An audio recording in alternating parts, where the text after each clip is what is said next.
Welcome back, familia, to Northside LDN. And today we've got so much news surrounding Arsenal Football Club. Caramba. We're going to get straight into this. Listen, Edu has come out with the master plan for the summer window, also explains why the club didn't buy anyone in the January transfer window and help our efforts and aid us to get top four. At the moment, we're sitting at top four.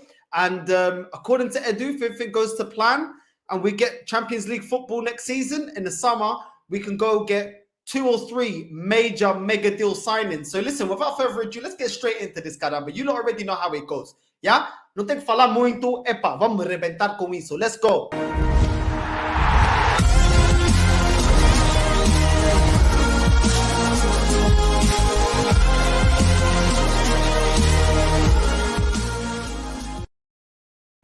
How's it going, people? Listen, Arsenal have been doing their job lately.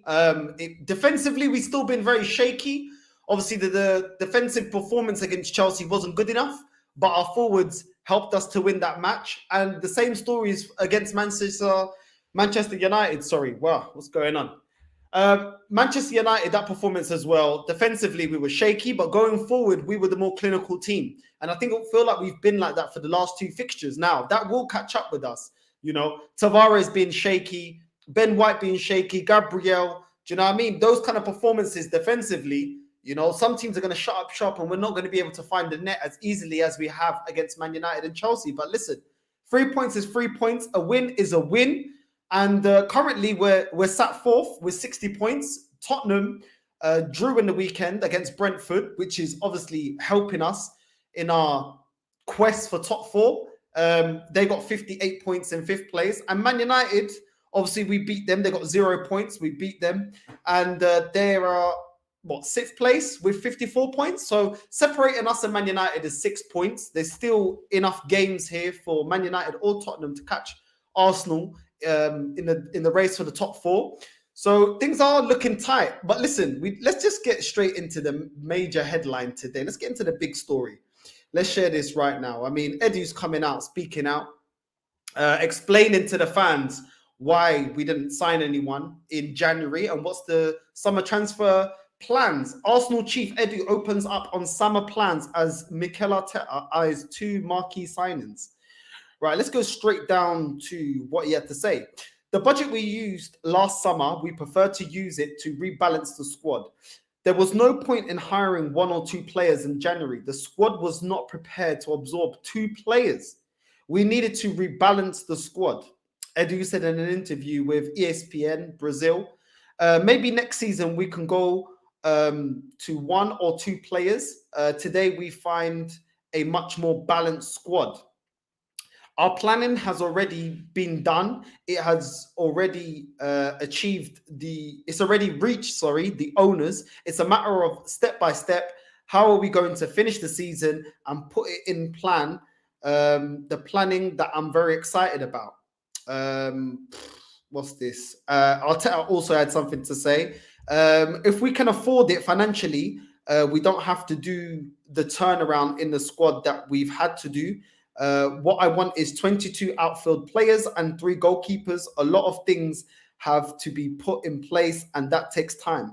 I am expecting a busy summer. Now, I mean, for me, I don't know about you guys, but for me, the fact that he said we had to rebalance the squad, I mean, what the hell does that even mean? And the most shocking quote from Edu, the squad was not prepared to absorb 2 players. We needed to rebalance the squad. What does that even mean? What does that even mean? I just don't understand. Let me get straight into what I feel about that. I'm sorry, yeah, but this sounds like utter bullshit once again from the people that are in charge at this club. And let me tell you why, yeah? Talking about rebalancing a squad, yeah? Okay, cool. We're not the only team that's rebuilding, yeah? Yeah, I'm seeing Newcastle that were down near relegation bringing 3-4 players, and look what it's done for them. They're comfortably out of relegation now. We've seen Aston Villa come into the league, strengthen their squad as well. Do you know what I'm saying? So we have examples of other teams in this league being able to buy players in the January transfer window, and it actually worked to their benefit. You know, Tottenham as well. Tottenham were going through a calamity. Tottenham only brought in 2 players, Kulusevski and Bentancur, and look at them. Yeah, they drew in the weekend, but they're back in this title race. They're only what? How many points? They're like a couple of points away from us, from the top four. I mean, you can see the bounce it's had for Newcastle, the bounce it's had for Tottenham. But all of a sudden, Edu's coming out and saying, oh, you know, the team wasn't ready to bring in two players. I'm sorry, but when you get rid of Guendouzi, Torreira, Kolasinac, Aubameyang, who else did we get rid of? You know, players like this, Pablo Mari. When you get rid of all these players, you need to bring in players for either rotation or starting players. We got rid of our best striker, and yet both of our strikers are yet to eclipse how many goals that Aubameyang scored this season. And man are telling me what? That we should be happy of not going out and getting a striker to do the job and for us to cement top four, because top four is not cemented yet. Top four is not cemented. We're only two or 3 points away from Tottenham at the moment. So we're not comfortably in the top four. Top four still up for grabs. Yeah. And man are telling me that we could this squad couldn't have taken in a world-class striker. That doesn't even make no sense. Like, I already know my guy's talking absolute bucaria. Like, how is man saying we couldn't absorb these players? Like, what are you on about? You know what I'm saying? Man said, oh, the last budget. Why are people calling me when I'm on live? I swear that people want to call me when I'm live. Like, anyway, I just don't understand that. We needed a player to rotate with Partey, because ever since Partey's been at this club as a CDM, he's been injured. We don't have a world-class deep line playmaker. That is why now we've been rotating with Lokonga or with Xhaka. So we couldn't have used a world-class deep line playmaker. We don't have a world-class number 10. We have Odegaard, which is still learning at the age of 22. He's still not the finished article. He's not in his prime. Man are telling me we couldn't have got a world-class number 10. We don't even have a world-class right-back at the moment. We could have got that. You know what I mean? But we didn't. We don't even have decent rotation for Tierney, because now we've seen that Tavares can't do the job. He's not as good as Tierney on the left-hand side. So he wasn't a good enough replacement, someone that Arteta went and bought out. And we couldn't have used a striker. We've got two strikers left, one in Lacazette and another one in Nketiah. Two players that are running down their contract, that within a couple of weeks, their contract is run out and they're free agents to go join other teams. Nketiah has already come out and said he's weighing up his options. Lacazette looks like he's flirting with Leon. And man are telling me that this team couldn't absorb two players. What do you mean by absorb? What does that even mean? Like, what? Look at the words that man is using. This team couldn't absorb. What are you talking about? But in August, it was okay to absorb, you know, getting in Tavares, Lokonga, Ben White, Ramsdale. We could absorb players then, but we couldn't absorb players in January. So what happened to Guimaraes going to Newcastle? What happened to Buendia going to Aston Villa? What happened to all these things? What about Wood moving from Burnley and going to Newcastle? Seems to work out all right there. This club is full of absolute bullshit excuses, yeah? You guys are some bums. Edu and Arteta, you guys are some bums, yeah? And instead of actually going all in for Champions League, it just shows that you guys, your jobs are not on the line whether we get Champions League or not. You cannot let Aubameyang walk out the door and be comfortable and not replacing him. You cannot tell me that this squad, after you've weakened it, getting rid of all our midfield rotation in Torreira and Guendouzi, etc., tell me that we are strong enough to compete to get top four. We weren't even strong enough when we got into January. So coming up with all of this, Edu, I don't want to hear your pucaria. You know what I'm saying? A man's only talking now that we're in fourth place. These guys always come out and speak when it's convenient for them. Like, I'm not having it. I don't know how you lot feel. Please make sure you leave the comments, you know, in the comment section. But for me, I'm not listening to none of this bucaria. You lot, yeah, should have been proactive instead of peddling the crap that certain fans were coming out with. Oh, Man United didn't do anything. I couldn't give a bucaria if Man United bought players or not. I couldn't give a bucaria if Chelsea bought players or not. I don't give a crap. My club hasn't won the league in going on 19 years. Do you know what I'm saying? And I know there's multiple holes in this team. There's so many holes in this team. We have now got to do so much business in the summer. We could have broken up the business. We could have got a striker in January. If we couldn't get a striker, get a midfielder. You couldn't get a midfielder, get a defender. Get something. You know, but there's no structure here. Oh, we can't buy Vlahovic. Oh, well, that's it then. Let's just wait till the summer anyway. I mean, this fan base will lap it up. This fan base will still buy merchandise and tickets and everything else. It doesn't matter. We don't need to be ambitious on the pitch. Do you know what I mean? Because the fans aren't demanding it, and this is why they're so comfortable. This is why Edu feels so comfortable talking to us, yeah, the fans of a club that's the third biggest club in the Premier League, and telling us that, oh, we couldn't absorb anybody. Well, explain to me how other teams were proactive in January and what it's doing for them. I know when Burnley got rid of Wood, they come in and they brought a striker in. Yeah, he's not as good as Wood that went to Newcastle, but they made sure that their best striker leaves, they replace that striker. How can Burnley be able to do that, but Arsenal can't?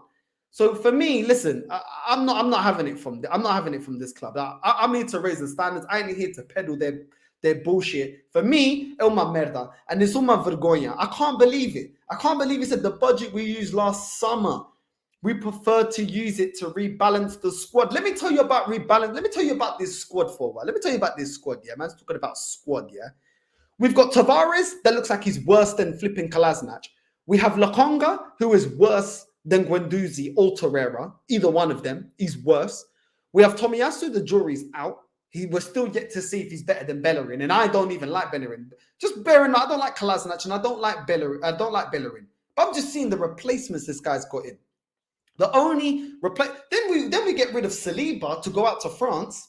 Yet the replacement Ben White doesn't look like he's as good as Saliba. What is going on? What Bulgaria is going on here? Man's saying about rebalance the squad. The squad is looking worse, bruv. We brought in two defenders that can't defend. Ben White and Tavares cannot defend. People are telling me, oh no, he's a wing back. So what? Is he not a defender? Is he still not a fullback? Do I care? The excuses. And man are telling me, oh yeah, wait till the summer. Oh, wait till his rebuild.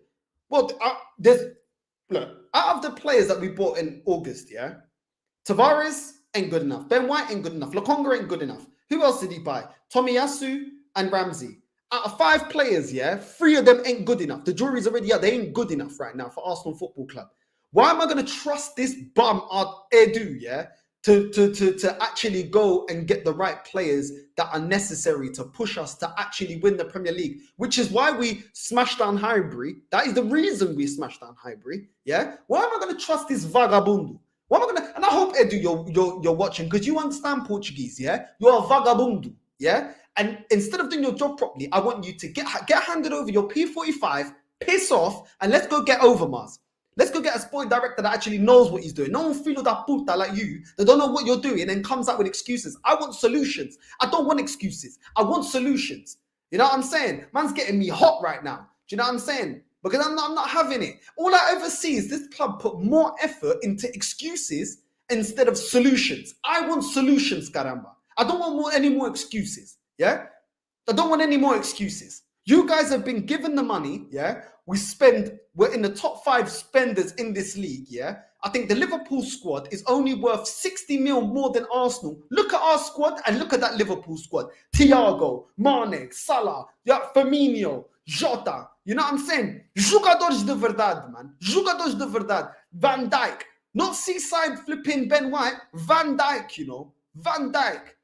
You know what I'm saying? So I don't want to hear no Bulgaria right now. I ain't got there any. I've just recovered. Man had the flu and I've had enough. I'm not hearing no BS. When I saw this story, I was like, is man high? Like, am I a prick? Am I actually a prick about telling me about we couldn't absorb? Man said we couldn't absorb. What are you talking about, bro? Is this Pokemon or something about absorb? You dickhead. Are you telling me that no squad can take on world-class players if you go and buy them? What are you talking about? We can't take world-class players in January, but we can take world-class players in the summer. What does that even mean, bro? This does not even mean, but loads of people are going to lap this crap up and not question what he's saying and be like, oh, well, Edu said it. You know what I'm saying? Maybe next season we can go to 1 or 2 players. Today we find a much more balanced squad. First of all, the squad ain't balanced because our midfield is dreadful. And anyway, yeah, man said, hold on. Man said maybe next season we can go get 1, 2 players. Are you high? Are you high or are you dumb? Yeah? Are you high or are you dumb? Yeah? 1 or 2. We need 2 strikers minimum because we don't have a strike force because you dickheads got rid of Aubameyang and now Lacazette and Nketiah, you lot are unable to sign them onto deals. So we need 2 strikers. Then we need a number 10. Then we need another right back to rotate because at the moment we only got Martinelli and Saka and then Pepe in rotation. Pepe can't even get a game, but you need 4 wingers to compete on if we're going to be competing on all fronts and we're going to be in Europe. So we need another winger. Then we need a deep line playmaker, which we don't have. Then we need, another CDM to rotate with Partey because it looks like Elneny is on his way out. Then we need a right back on the same level as Tierney. That's 7 players, and man is telling me that we don't need that. Are you high? I just don't get it. Like for me, I don't care. I'm not resting I'm keeping my foot on these bums' necks, because I'm not having the PR. The PR crap is ridiculous. And then he said, today we find a much more balanced squad. Really? So how come the players we got in are worse than the players we let go? It makes no sense. But listen, what do you guys think? What do you think about what he's been saying, what Edu's come out and said to ESPN Brazil? What do you make about his comments? For me, more BS PR crap that we couldn't do this, we couldn't absorb all these buzz process, youth project, all these. I don't care about all of that. Do you know what I'm saying? Real Madrid don't have to come with that, but Barcelona don't come out with all this crap. It's only Arsenal. There's always a project, a process, flipping. Oh, we need to absorb and bruv, leave me. But I ain't got time for this Bugatti. I ain't got time for it. I'm telling you right now, I ain't got time for it. What else have we got here? Let's get into the next headline. Before man starts getting too vexed up in here. Make sure you smash the like and subscribe button. Elneny would sign new Arsenal deal without guarantee of regular games. Mohamed Elneny has revealed he would sign a new contract at Arsenal, even though no guarantees of first team football. The Egypt midfielder current deal expires at the end of the season, and he's looking to set the Emirates Stadium exit door after 6.5 years. However, an unexpected recall has seen the 29-year-old shine in vital wins over Chelsea and Man United, which have revitalized Arsenal's quest for a top 4 Premier League finish. Elneny is the longest-serving Arsenal player currently at the club and is keen to extend his association with the Gunners, even if he continues to be a bit part player under Arteta. Elneny was quoted saying, I always love a challenge and give 100% all the time. I don't decide who plays, but I keep going in training to show how good I am and to make him play me more. If I don't play, I keep going until I get my chance. If Arsenal say we want you, I don't think about leaving. It's my family for 6 years. I love this club. What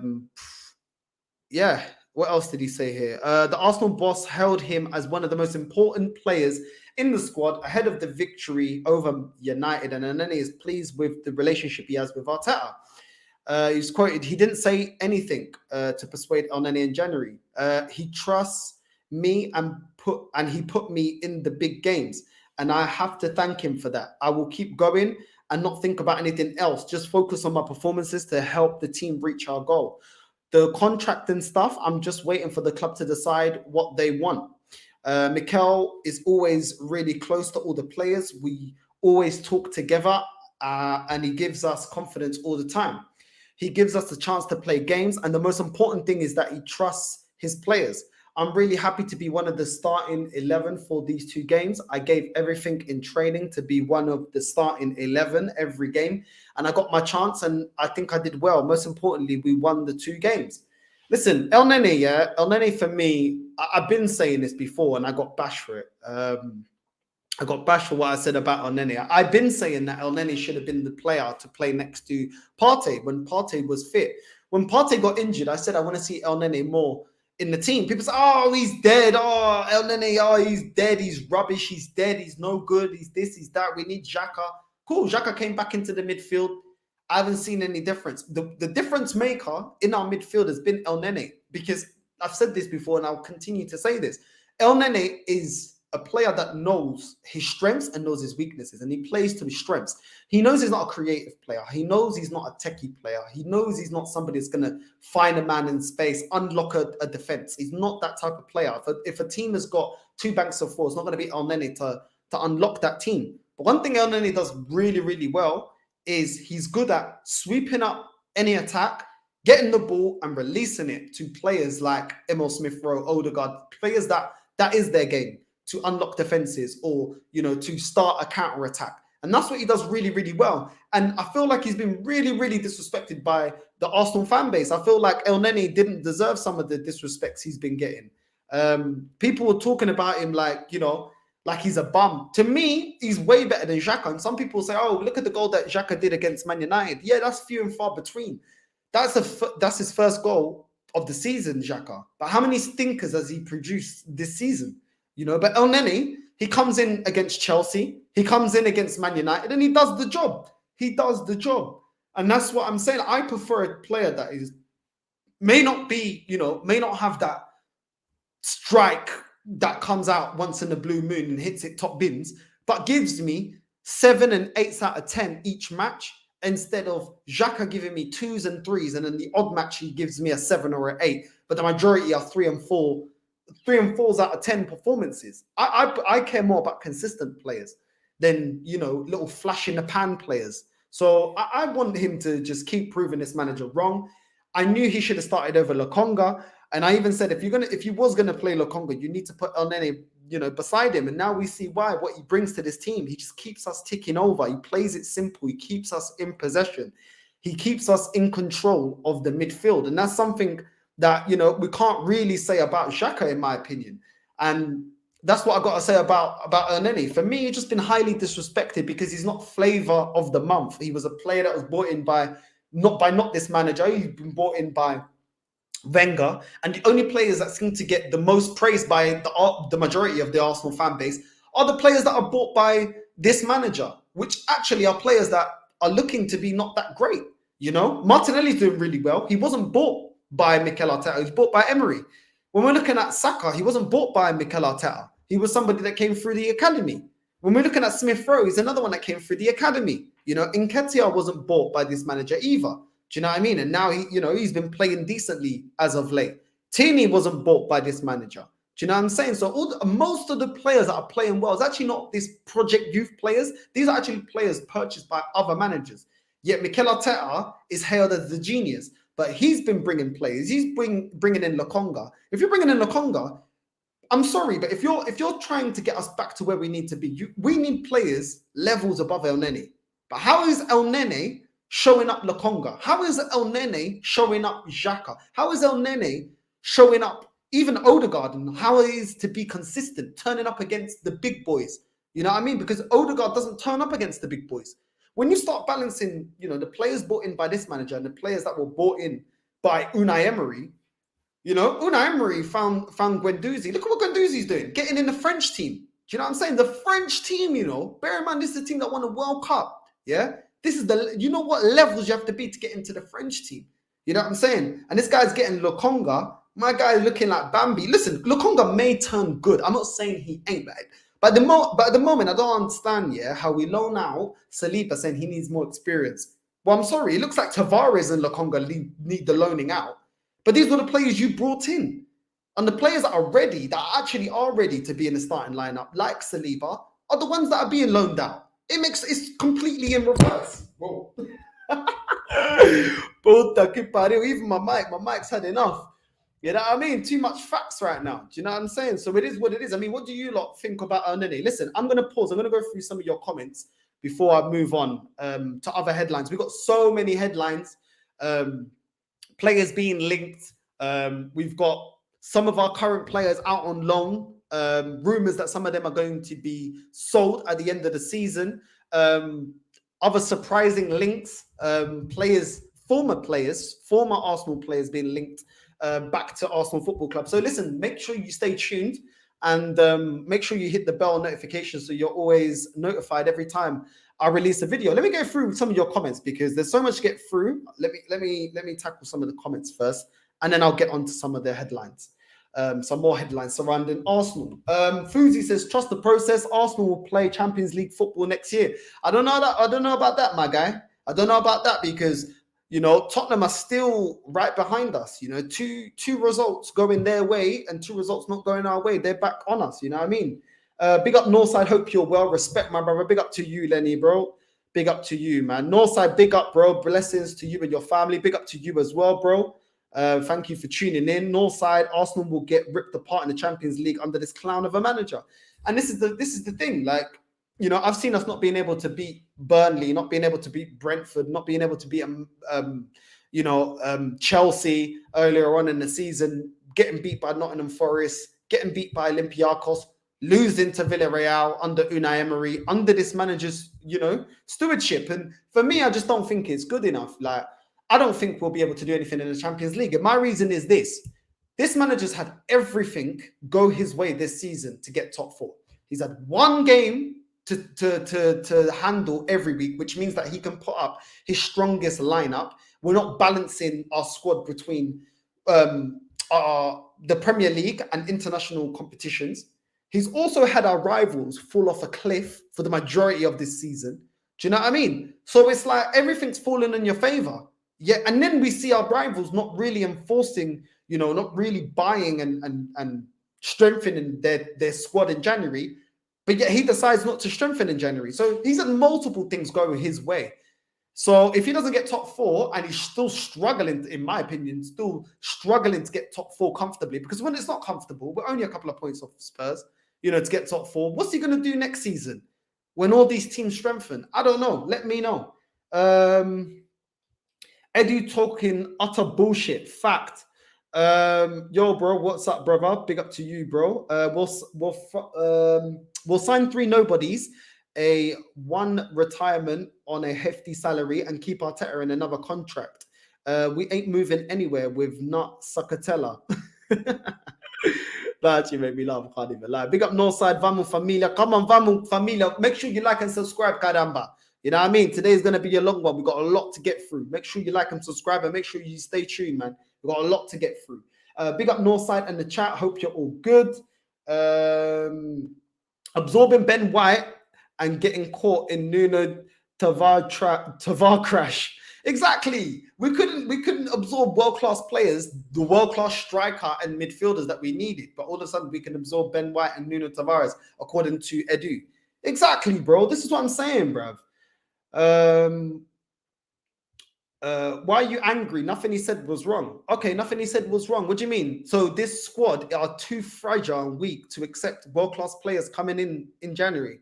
Okay, so why is it that Arteta-ins, I'm assuming like yourself, are telling me in January, oh, we can attract better players meaning world-class players? What is the difference? Why can't we go and get world-class players in January? Because we can definitely afford it. We're definitely trying to go after those players. How come we didn't bring them in? But we can go for them in the summer. Yeah.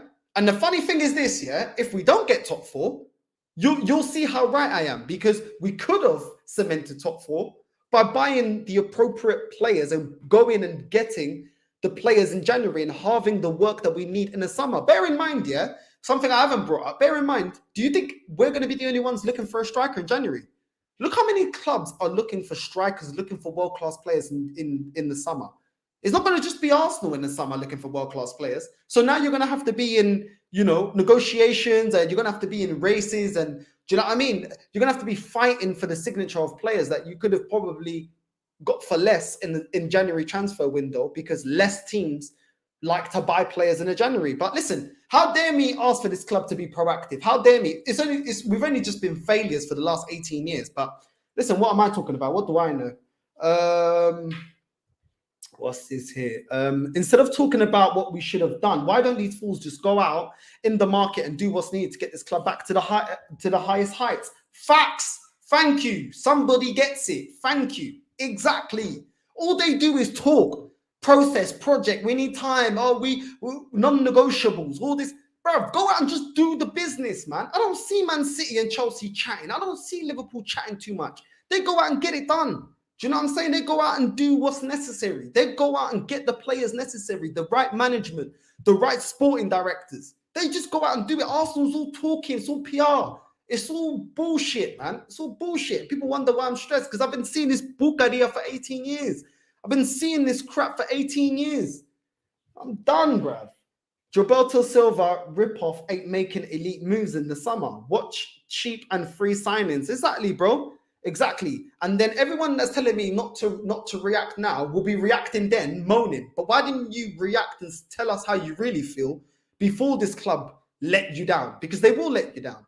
It is what it. I just don't get it, man. I just don't get it. Brainwashing at its best yet again. And fourth place, shout out loud again. And here is the Muppet coming out, hyping up these deluded fan base. The rats are the real ones. No, it's BS. Exactly, I know it's BS, man. We ain't doing nothing in the summer. Trust me, we ain't doing nothing. The squad is in a much better place than it was last year. So he did rebalance it. Really, we've actually conceded more goals. Yeah. And this squad that you think is so much better, yeah, has let in more goals than the defense that we had under Unai Emery with Bellerin, Kolasinac, Mustafi, David Luiz, yeah, all these dead players that you're telling me are dead, they actually were defensively more solid, letting less goals than this revamped defense with Tavares and Ben White and Tomiyasu and etc. You know what I'm saying? And Cedric. So you tell me, bro. You tell me, make it make sense. It don't make sense. Listen, I don't care, bro. Facts don't care about how you feel. Facts sell facts. You know what I'm saying? Our record is just as bad this year than it is last year. So listen, go look at the stats, bro. Listen, if I have to get up the stats, I'll get up the stats. You know what I'm saying? Because I'm not with it right now. I don't understand, man. This is the problem. The announcements conveniently comes out for elite signings when it's time for season ticket renewals. And the sheep will follow. Bro, excellent comment. Exactly. Season ticket renewals, new merch coming out. I saw the new kits getting leaked. Right.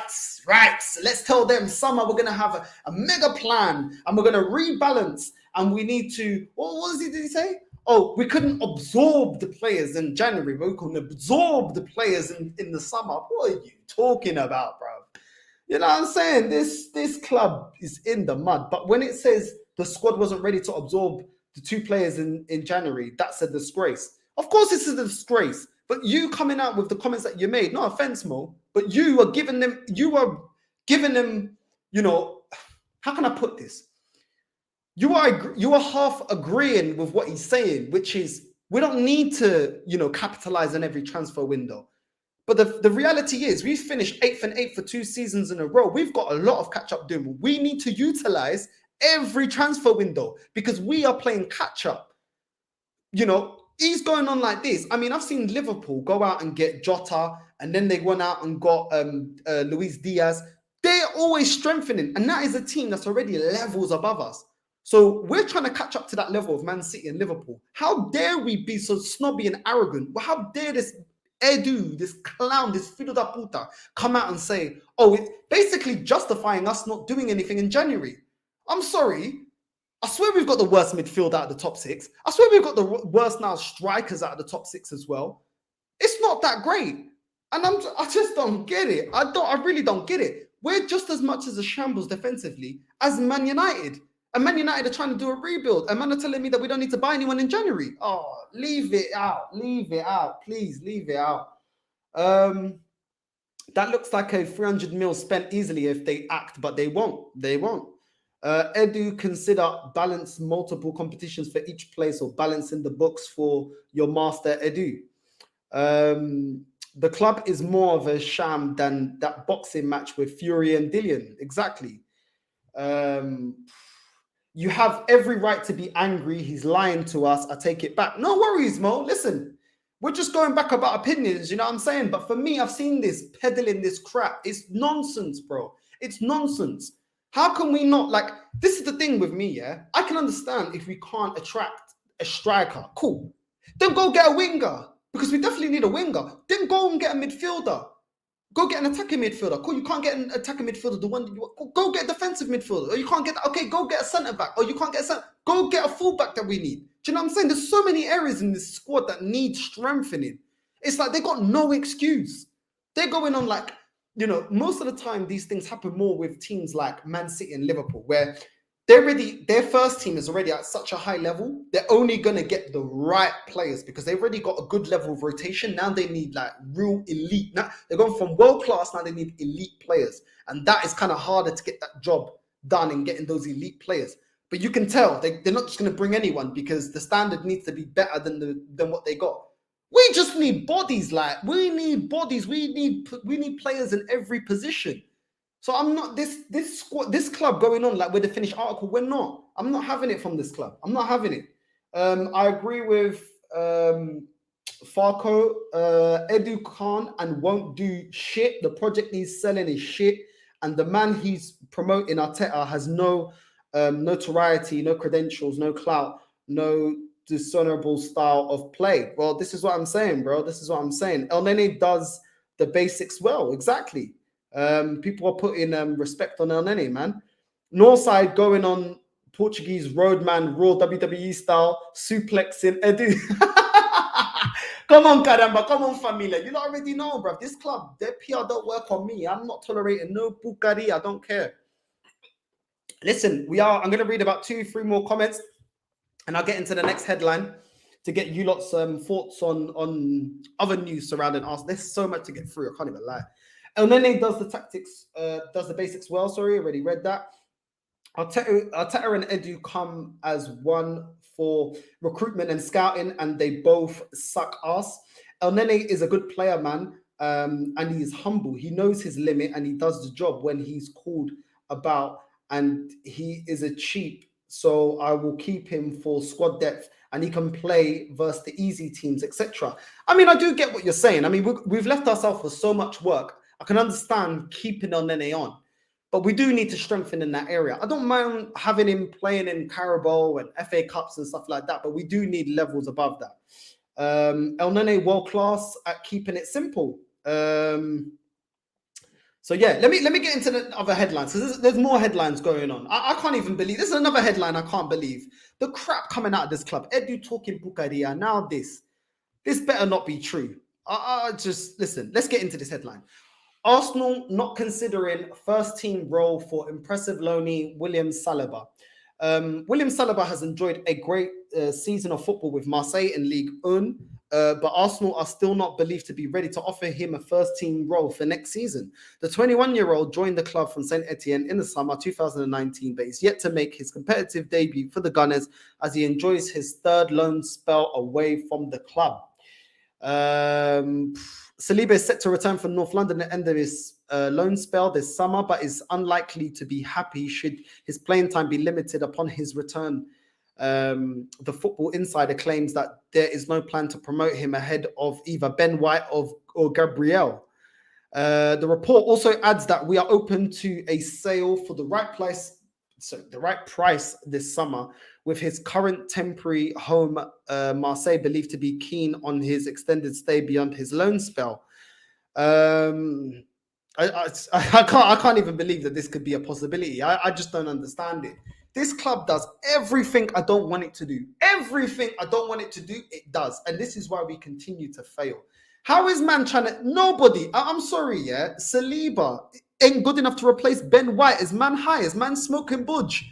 What are these men smoking? And Gabriel, yeah, he is a centre-back that I do rate, yeah, but lately he's been shocking.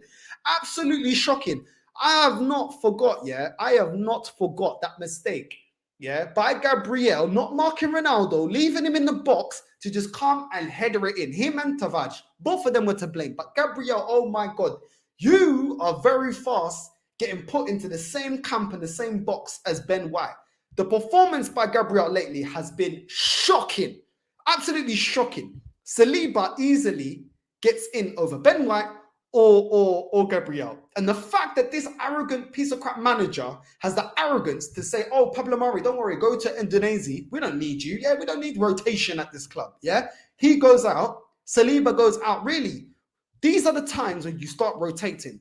Gabriel's on a bad run of form. Ben White's on a bad run of form. Saliba should be here to displace either one of them. Pablo Mari, even though I don't think he's the be on end all, should be here displacing one of them as well. Yeah? No way in a club like Arsenal should you be putting stinking performances like we have been putting defensively and you get in the team week in, week out. That is a disgrace. That is a disgrace. No team that's elite like Bayern Munich, Real Madrid, Barcelona. If you put a stinking performance, you're in the bench because it keeps the competition and the standards of the club high. But not Arsenal. Xhaka, you can drop a stinker. You're in. You know, even though you played decently against Man United, but you can drop a stinker. Don't worry, you're in the squad every week. Ben White, it doesn't matter what you do. You're in the squad every week as well. It doesn't matter. Gabriel, you're also playing. It don't matter. Do you know what I'm saying? Lacazette and Ketia, you lot can drop stinkers. You lot are always gonna get game time. Don't worry. But we mistreat Pepe. Make it make sense. Make it make sense, caramba. I swear down, these dickhead use Edu and Arteta, man, get out of my club. These man, if they push out Saliba, I swear to God, just piss off out of my club. Get your P45, Irua, Barua. You know what that means? To the road, to the streets, blood. You know what I'm saying? We need Saliba. And this season, we've seen that we need Saliba. Yeah? This guy is a proper centre-back. Now, I'm not saying he's a finished article, but he's a lot better than Ben White. I ain't seen nothing defensively from Ben White to show that he should be in this squad. He should be in this team. I am yet to see anything from him. Not good enough. But we have no one off the bench. All we have is Rob Holding. Is that good enough? Is that good? Is that the levels? Rob Holding. He wasn't good enough when flipping Arteta came out and bought Rob Holding and got all his backup about him. Oh, I'm sorry, he doesn't cost £50 million. Well, all these years later on, we see us in why he doesn't cost £50 million, because he's rubbish. You know what I'm saying? Like, I'm done with all these, bruv. Listen, people, tell me how you feel. I don't know, man. I don't know. Maybe it's just me. Maybe everybody else is happy to see, you know, Saliba not playing for Arsenal or being sold. I just feel like this guy he lost his mum. When he lost his mum, the club wasn't there for him. We dashed him out on loan in France. You know what I'm saying? We dashed him out on loan again. Do you know what I'm saying? We've bought this guy. Why don't we use him? Why don't we use him? I don't want to see him leaving Arsenal at the end of the season. No more excuses. We're apparently going with the youth project. If we're going with the youth project, we've got a player that fits the youth project. Yeah, in Saliba, 21 years old, defensive centre back. Yeah, doing really well, getting in the French team of the season out there in Ligue 1. There's no reason why he cannot get into the Arsenal squad. There's no reason. I'm not hearing it. So yeah. Anyway, you lot tell me. I'm just not having it on that one. He's a player I'm like dying to see. I'm dying to see him play for Arsenal, man. I want to see if he's good enough or not. We won't know unless he gets a chance.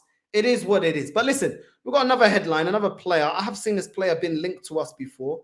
Well, you know, let's get into it. Where is it? There we go. Right. Arsenal have 4 players Roma might accept in Tammy Abraham's swap deal.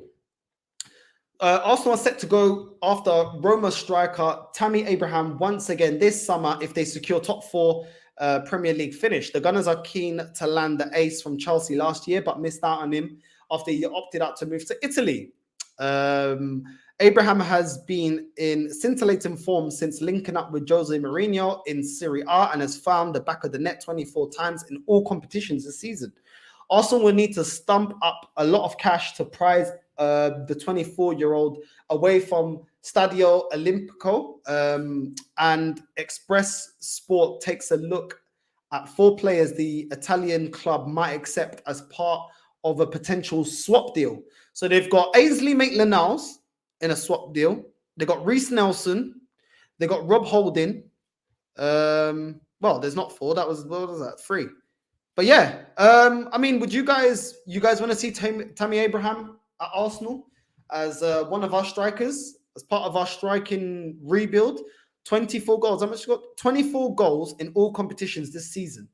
For me, I'm going to keep it all the way real. I don't want him nowhere near Arsenal. Nowhere near. Not good enough. No, thank you. Goodbye. We've already gone down the road before by getting Welbeck from Man United. A Man United reject. Didn't work out, did it? I've seen us go and get Willian from Chelsea. A Chelsea reject. Didn't work out. We've got David Luiz from Chelsea before. Didn't work out. Chelsea reject. We get so many rejects. Mkhitaryan. Dare I forget about Mkhitaryan? A Man United reject. Arsenal going, oh, you need a deal? Don't worry, we'll give you a deal because we give deals out of here for free. Do you know what I'm saying? It's deals for days. Do you know what I'm saying? He comes in. What does Mkhitaryan do? Never lived up to the hype. Never live up to the hype. You know what I'm saying? Because he was Man United deadwood. I've seen us go after deadwood from our rivals. They're not good enough. If Tammy Abraham is good enough, why don't Chelsea go and buy them? Because they got Werner, that hasn't been that lethal all season, which is why they've had to put Havertz, scoring most of the goals and displacing Werner. Then they bought another player, another bum that ain't worked out. And what a coincidence, from the Italian league. They went and bought Lukaku, and that ain't worked out either. But yet, when you look at Lukaku, you look at the stats that he put up, the numbers he put up in Syria, he looked great. He looked like he was going to come to the Premier League. He's going to smash it. Oh, yeah, it's all great. No, don't compare the Italian league to the Premier League. Just because you see them putting out certain numbers in Syria doesn't mean it's going to correlate to the Premier League. And for that reason, I don't want him. If he's so good and he's improved so much, Chelsea, by all means, come and get your boy. Come and pick up your boy, Tammy Abraham. He is not good enough in the Premier League. I do think he did play well under Lampard that season where Chelsea had a transfer ban and they couldn't buy anyone. Yes, he played well. But at the end of the day, I want elite players. I don't want good players. I want world-class elite players. That is what I want. That is what I want. That's what I grew up seeing at Arsenal. Elite players, world-class players. That is what I want. That's what it's going to take to win the league from Liverpool, from Man City. That's what it's going to take, because that's the level of the competition. They're elite players with elite managers. So that's what I want. Is Tammy Abraham the guy? Not for me. I mean, I don't know how many of you guys watch Serie A. I don't watch it. I watch a couple of highlights only because Mourinho is managing there. So I've seen a couple of highlights, but highlights for me ain't good enough. Like, you know what I mean? I'm not going to look at highlights and then make up my whole mind about a player just on highlights. Like, to me, nah. I'm sick and tired. I'm sick and tired of going after washed players or deadwood players for my rivals. It never works out. I'm yet to see it work out for Arsenal. It don't work out, so I don't want it. Not the level. No, thank you. Not interested. Not interested at all. I mean, he's 24 years old. I'm trying to get some of his stats right now. What's going on? Why is this transfer mark bugging out? What's going on, man? For this, look, what's going on with this site, man? Anyway, it is showing me 33 appearances in the Syria, Ross. 33 appearances in Syria and 15 goals, 4 assists. I mean, it's not bad. It's not bad, but at the end of the day, you got half that when it comes to the Premier League. That's how I look at it. If he's putting up 15 goals in Syria, come to the Premier League, bigger, faster defenders, harder opposition, probably scoring about 7 or 8. Well, Lacazette ain't good enough, and his highest tally in a season for Arsenal has been 14 goals in a season. So not good enough, not the elite level player I'm looking for. So yeah, not for me. But listen, you guys in the comments, tell me what you think. Would you like to see Tammy come into Arsenal? Would you not? I mean, let me know what you think. For me, not good enough. And I'm sick and tired of just getting other people's deadwood. And yet, when they come for Arsenal's players, you don't see them coming in for a Xhaka or Elneny or Rob Holding. When teams come to Arsenal to buy players from Arsenal, it's always Fabregas, Haleb, Van Persie, Adebayor, Sanchez, Ramsey. You know what I mean? It's always our best players. So why are we always shopping at their flipping car boot sale? Like, every time one of our rivals has a car boot sale, do you know what I'm saying? Sticking Mkhitaryan, Silvestri, flipping Welbeck, Arsenal comes crawling in. Like, well, I'm tired of car boot sale signings, man. I'm sick and tired of car boot sale signings. I don't want car boot sale signings. I want elite, proper signings. Do you know what I'm saying? Because we could do elite signings when we was at Highbury. Well, the club is making more money now at the Emirates. It's time to do elite signings. I'm done with the car boot sale. I'm done with it. I don't even go car boot sale. I don't want it. I'm done with it. You know what I'm saying? Let me get into some of the comments and see what you guys are saying. Gabriel Jesus is a Brazilian, which is particularly good, but he's too short and not explosive enough. He's 15 goals a season, which is piss poor. You need a real deal target man who is tall and has presence. We will get into Gabriel Jesus. Eddie with Brazilian rejects. What do you guys think about? I will be scrolling down. What do you guys think about Tammy, man? What do you guys make of Tammy? Because for me, nah, man. Nah, not for me. Edu and Arteta couldn't even get Bruno Guimaraes, but how an established manager could, and before Fuad starts talking about Arab money, the Guimaraes fee and wages, etc., Arsenal can equal, not the ambition. Well, this is what I'm saying. I said this to Fuad anyway, but Fuad will be back, people. Don't worry. Yeah, the countdown has begun. I think it's about 6 or 7 days, Fuad will be back. Don't worry, people. We should be able to get 10 points off of our 5 last games. It's if not, it's a shambles. Arsenal never made a bid for Guimaraes.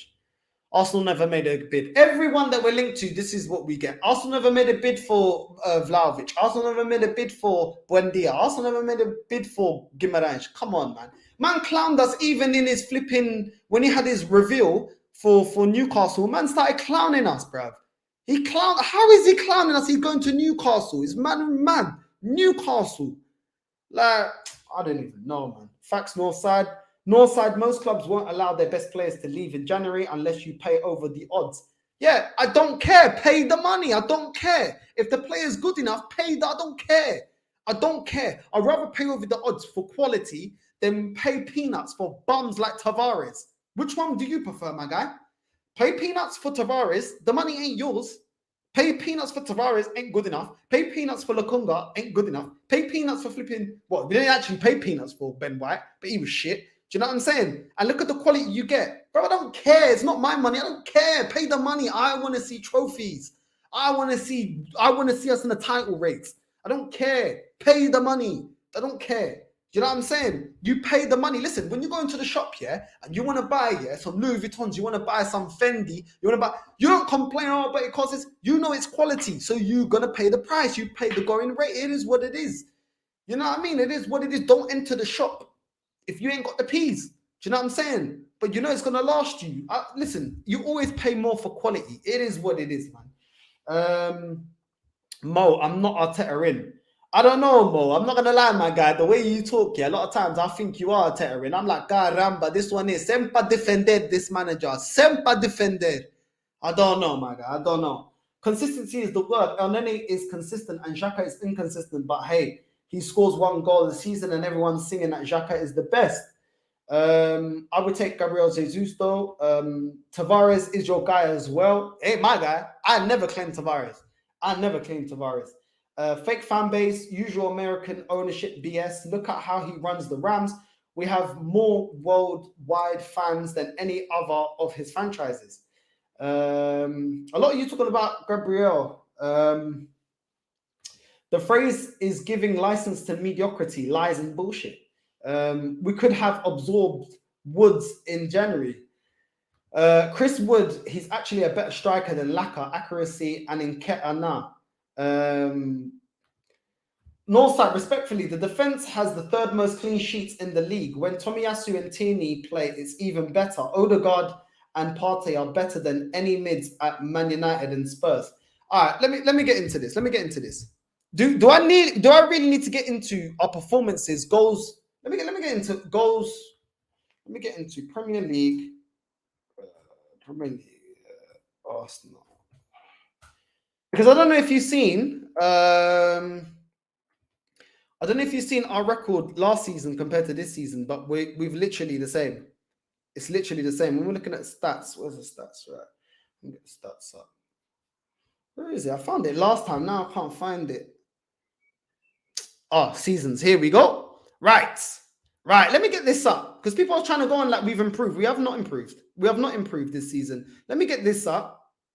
Yeah. Let me get this up. Right. In 38 matches played, yeah, last season, 18 wins, 13 losses, 55 goals, 39 goals conceded. Now let's look at this season. Right, so we've conceded more goals this season than last season. So your defensive, what you're trying to say about clean sheets, right? 13 clean sheets this season, yeah? 12 clean sheets last season. Who really cares? That's a minor difference. We're 1 clean sheet better, but we already conceded more goals, and we've got more matches to play. Well, not more matches, but we still got, 5 or 6 matches to play. So listen, let's see what the stats are by the end of the season. Do you know what I'm saying? Because last season, yeah, 39 goals conceded. That's the whole season. The season ain't over, and we already conceded 40 goals. Where is the improvement, my guy? Where is the improvement? Yeah? Let's see. Last season, 13 losses. This season, 11 losses. Bear in mind, we are right on track to equal last season. Yeah. We've already conceded more goals than last season, and now we're literally on track to the same amount of losses as last season. Right, let's look at wins. Last season, 19 wins. This season, last season, 18 wins. This season, 19 wins. Okay, cool. Yeah. So going forward, yeah, we're looking a little bit better. Defensively, we're just as bad. We're just as bad. Last season, 55 goals. We scored 55 goals. This season, 52 goals. And we got a couple of... So we've not improved. We've not improved in terms of goals conceded. We've not improved in terms of losses by the end of the season because we've still got a couple of matches to go. We haven't improved in terms of goals. Yeah. So what have we improved? So apart from we have one extra clean sheet. Like, come on, my guy. Come on, come on, come on, come on. You're clinching at straws, my guy. Like, all due respect, Adam, yeah, but come on, you're clinching at straws. We are equaling the same crap performance from last season. And bear in mind, we finished 8th last season. The fact that we're 4th is because our rivals are falling off. Otherwise, we'd be probably down to 8th as well. Because our stats show this. The stats are the same as last season. Our rivals are falling off. You know what I'm saying? Tottenham are falling off. Man United falling off a cliff. And this is what I've been saying. When you look at the stats aren't any better than last season. They're actually, some of them are on track to be worse. We're going to be worse than last season. We finished 8th last season. Now you can say, oh, well, we're 4th. Cool. If we don't address this, next season, Man United will be stronger. West Ham will be stronger. Tottenham will be stronger. Chelsea will be stronger. They're all going to be stronger. Do you know what I'm saying? Do you think they're going to stand still? You think only Arsenal have got a plan for the summer? A massive mega plan for the summer? Come on, my guy. Come on. Come on, bro. Come on. We can do better than this. I know you can do better than this, my guy. We've got to raise the standard. Stop making excuses for this club. It ain't good enough. He should have been sacked when we were 8th. Because this club has no business in being 8th in the first place. And yet we're matching the stats from last season, finishing 8th. And you're trying to give... What excuse you're trying to give me right now? Come on, my guy. Come on. To be honest, all we need is to sack Arteta and Edu, replace them with adequate people, bring back Saliba, and we are in a title race. The most important signings we can do is getting a world-class manager and a proper sporting director.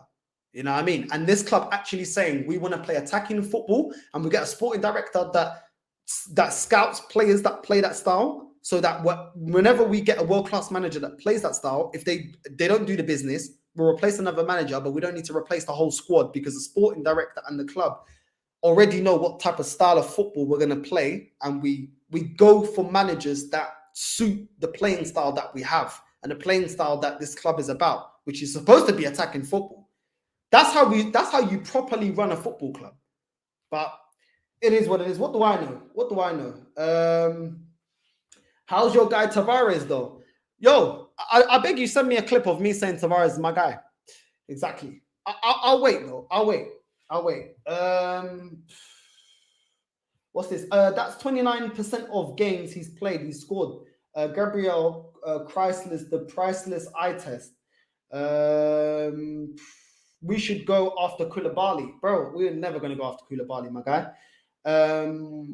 Not many defenders pocketed Mbappe like Saliba did. Exactly, facts. Exactly. Because I know Ben White couldn't. Do you know what I mean? I know Ben White wouldn't be able to do that. But apparently we're trying to get rid of him, my guy. We're trying to get rid of him. The good players we keep getting rid of. Aubameyang, Guendouzi. You know what I'm saying? We're getting rid of all the good ones. But we're keeping all the dead wood and scouting players that ain't up to the level, aren't ready to compete. And people are saying that he's made the playing staff better. He's made the players better. We got better selection of players. Allow me, please. Allow me. Saliba should be Gabriel partner next season. Ben Shite is not good enough. Have season ticket prices gone up in price? Yeah, they have, bro. 4% pay rise, 4% hike in season tickets. For what? We're not in Europe. We're not overachieving. We're not in the title race. You know what I'm saying? We ain't won anything. We've been finishing 8th and 8th, but yet, you know, this club, this is what they do because they know the fans will take it. You know what I mean? A fan base, yeah, that actually have any balls about them would say, you know what? F you lot. You're not putting the ticket price up. We already got the most expensive season ticket to be saying dreadful football, inconsistent football, not qualifying for Europe, not competing for the league title. You lot want to put the ticket prices up? Are you lot are high or something? Are we some mugs? But the majority will pay it because that's how it is at this club. It's just accepting, it's just accept the crap. You know what I mean? Instead of challenging anything this club do, now we just accept it. Listen, let's get into the next headline. Because we've got a lot to get through. Hold on a sec. I will be opening the lines up later as well. We'll be opening the lines up. Serge Gnabry's desire could force Arsenal boss Mikel Arteta into a change of plan. It says here, former Arsenal attacker Serge Gnabry appears set on departing Bayern Munich this summer in order to fulfill his desire to become a striker. And this could force Mikel Arteta into a rethink. What's it here? According to German news outlet Sport 1, the former Gunner appears set to leave Bayern Munich, who clinched a 10th successive Bundesliga crown this weekend. At the end of the current campaign, having failed to agree to a new contract, Gnabry has been a regular in Julian Nagelsmann's side this season. However, a lack of fulfillment is proving to be an issue. Reports in Germany claim Gnabry's desire to depart Bayern is not based on finances, but instead a craving to be offered the opportunity to play as a central striker and become the main man up front. The 26-year-old has been a prominent figure for Bayern this season, netting 16 goals and registering 10 assists in 42 outings. But it said a position which evidently isn't the player's preference is Gnabry playing on the wing. Having spent the last few seasons playing in the shadow of Robert Lewandowski, it appears that the German star is keen to emerge and establish himself as a talisman for a different team. Gnabry. Yeah, I'm gonna just say it as it is. He ain't coming to Arsenal. There's no way I see him come to Arsenal. He may be unhappy playing on the wing and wants to play as a striker. I can understand that, but I don't see him coming to Arsenal. No way in hell do I see Gnabry coming to Arsenal. Why would he leave Bayern Munich? To come to Arsenal? I mean, he may leave Bayern Munich, but why is he going to leave to come to Arsenal? Like, it just don't make no sense to me. But what do you guys feel? Do you think he can come to Arsenal? I mean, I feel like the only reason they're linking us is because obviously he's a former player. There might be some moans and groans from him that he wants to play as a striker, but that doesn't really mean anything. Like, just because he wants to play a striker doesn't mean he wants to come to Arsenal.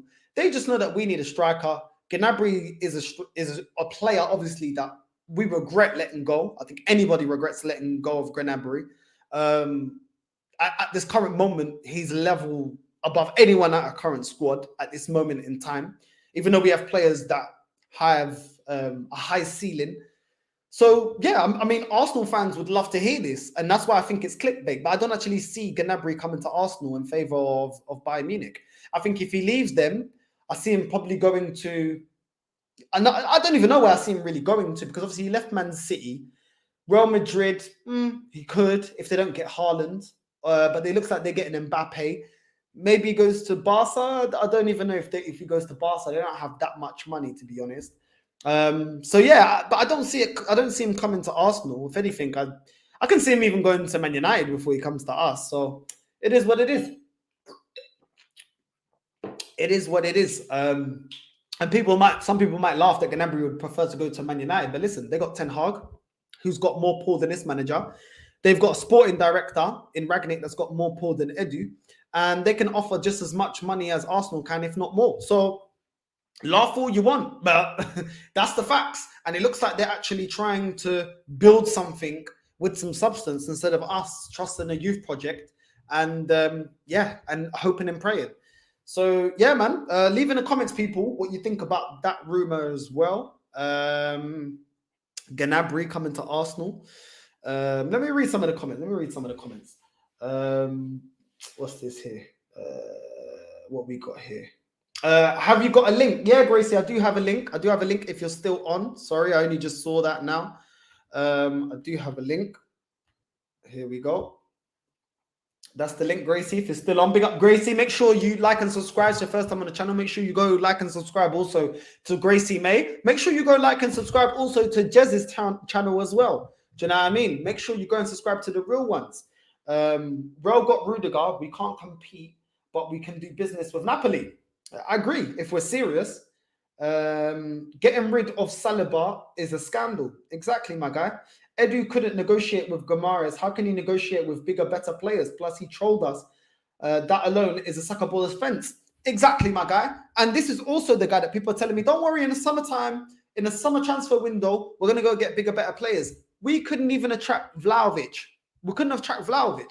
So if we can't attract Vlahovic, what bigger, better players do you think we're going to be able to go and get and attract? I don't know. I don't know, man. I don't know. But Ben White has nice tattoos, which is more important than being a good footballer, according to top gooners. Exactly. It is the organizer of this manager. He don't rate any players, not his that are not his signings. Exactly, my guy. I completely agree. Just check now. Arsenal announced 4% ticket price rises for 22-23 season. Exactly. That's what I said, bro. Exactly. This club just have no respect, man. No respect. The last time Arsenal was a big club and could attract the best of the best was under David Dean. Now ask yourself, how many French players want to play under Arteta compared with Arsene? I believe none, bro. I believe none. I believe none.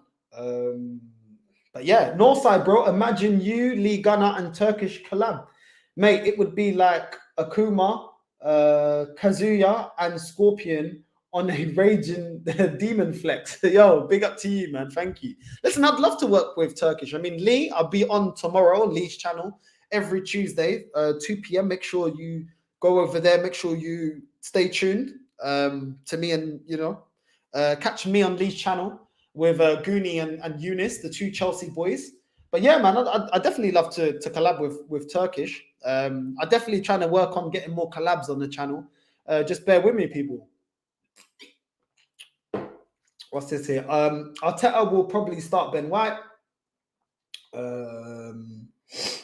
What's this here? Smash up the icons, like the vid, subscribe, notifications on. Come on, my guy. No fucking point. I don't want that bonehead. Who's that for? Tammy. Oh, my days. What's this? And slaying the club for increased prices. This club just take the piss out of us, my guy. This club just take the piss out of us. We have got a couple more headlines, so make sure you stay tuned, people. I will be getting into a couple more headlines that's been coming out, that's coming about Arsenal. So much to get through today. I'm not even gonna lie. But what I'm trying to do is I'm trying to get through a lot more of you lot's comments instead of going through all the stories and then go through the comments. So I'm trying to, trying to balance it. I'll take Tammy Abraham. I think he's better than what we've got. I know that's not the benchmark, but I do like him. Nah, bro. Nah. This is the problem. I get what you're saying. He's better than he's better than Lacazette. He's better than Nketiah. But this is the problem, my guy. Like, we can't just buy players because they're better than the crap ones that we got. We need proper players, bro. Do you know what I'm saying? I get what you're saying, bro, but then we're just gonna get stuck with dead wood, and I'm just not on that right now. I'm really not on that. Really not on that. Gracie, what are you telling me, dog?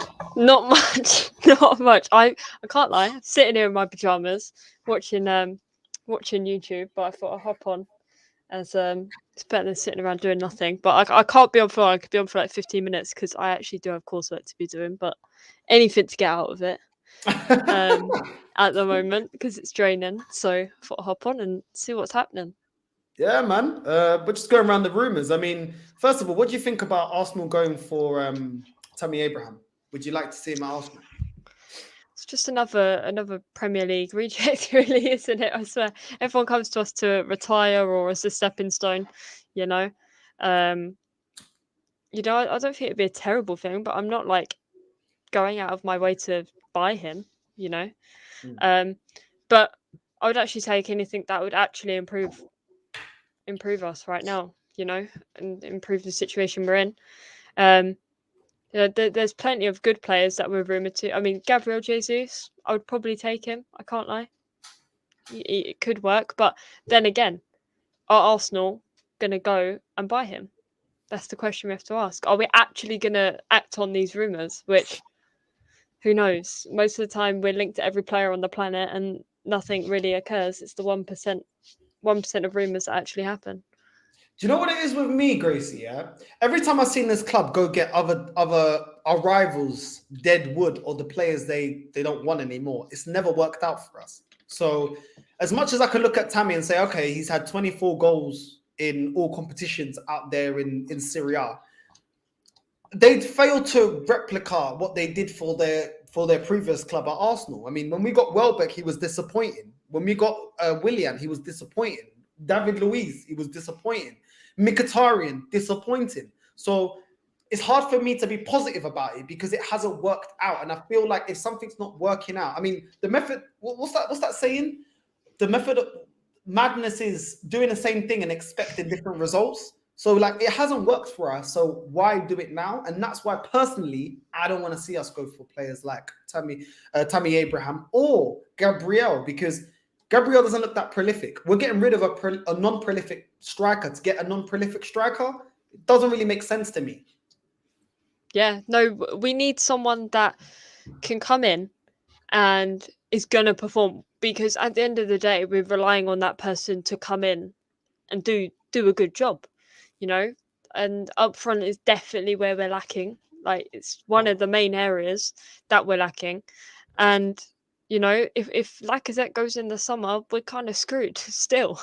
And I don't think he will sign a new contract because him and the manager I don't think they get along personally. You can see it between them, but then again, he's trying to do his job, not doing a great job at it. But you know, so we need someone that we know is going to come in and regardless is going to perform. You know, I would take Ivan Toney all day. Ivan Toney's on my transfer list for the summer, and you know, I think we could get a good deal for him as well, and I think he would want to come to Arsenal. You know, it's a step up from Brentford, you could argue, and hands down. it's a step up from Brentford. You know, that's his stepping stone. He could come to Arsenal, and I feel like he could be quite successful, and I feel like he would work in the squad. We definitely need a player like him, where I think we could count on him to actually come and, you know, because there's no pressure on him. He plays for Brentford. You know, we haven't seen much of them, so he could come to Arsenal or a bigger club and, you know, make a name for himself. Yeah, no, I agree. I agree. Let's get into this second headline. There's so many headlines. Let's get into this player here. I actually don't know anything about this player. So let's see if you do. Arsenal, Chelsea, and Spurs target made available for 15 mil, but clubs have reservations. Marcus Thuram, never heard of him in my life. Apparently, he's been linked to Arsenal. Do you know anything about this guy? I've heard the name, which is a good sign because I don't usually look out for many other players. I've heard the name, but then again, he looks quite young. 15 million, you know, it's not a lot of money. But if the competition is against Chelsea and Tottenham, you know, it depends who gets him quick. How old is he? What's the lay down? 24 years old. Primarily plays as a left winger. He can play as a forward and he can play as a right winger. In 20 appearances, he's had 3 goals and 1 assist. So his stats aren't looking that great. That's in the Bundesliga for Bayern Mönchengladbach. Okay, so, you know, plays in the Bundesliga. It's quite young, versatile. So the thing is, if we spent 50 million on him, realistically, will he get into the squad? That's what I'm saying. Will he get into the squad? Will he? He isn't necessarily ripping down trees, is he? 3 goals all season. Yeah, exactly. So, you know, I wouldn't. You know, I can't judge it straight away, of course. But sorry, someone's calling me. I've got to tell them to leave me alone. Yeah, right. Yeah, but it's the competition of getting into the squad. I'll probably see him more as like reserve, you know, on the bench.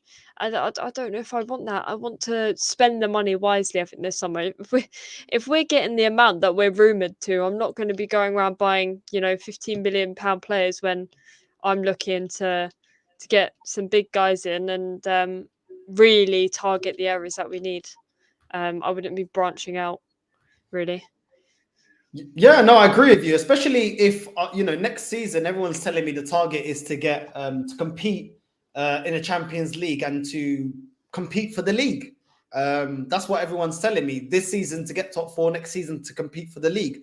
I don't see this Marcus Thuram helping us in any way. I mean, 20 appearances, 3 goals, 1 assist.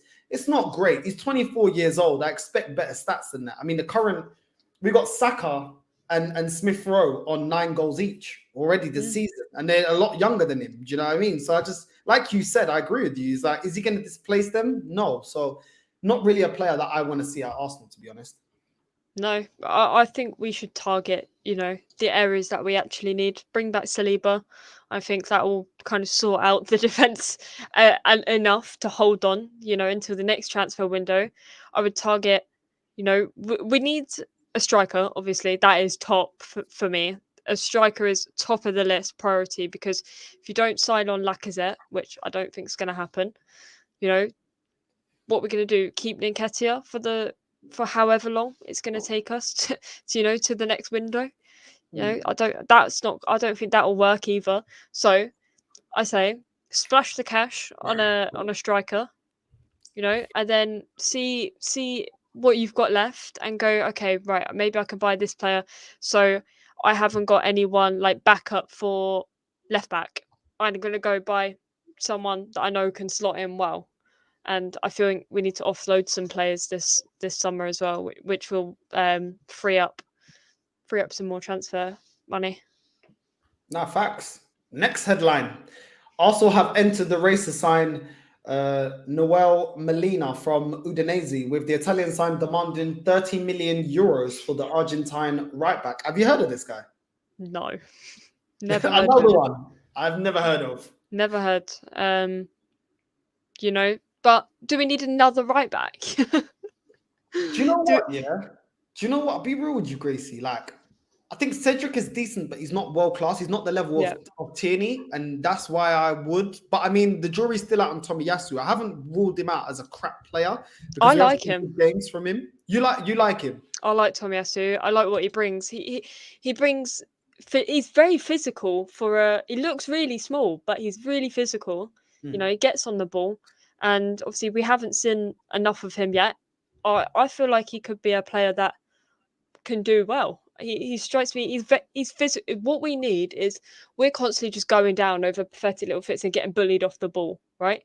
Because we have younger players, they're not quite developed enough upper body to bully people off the ball. And for some reason, Tommy defies all of that. And he's strong. He bullies people off the ball. He'll get physical if he has to.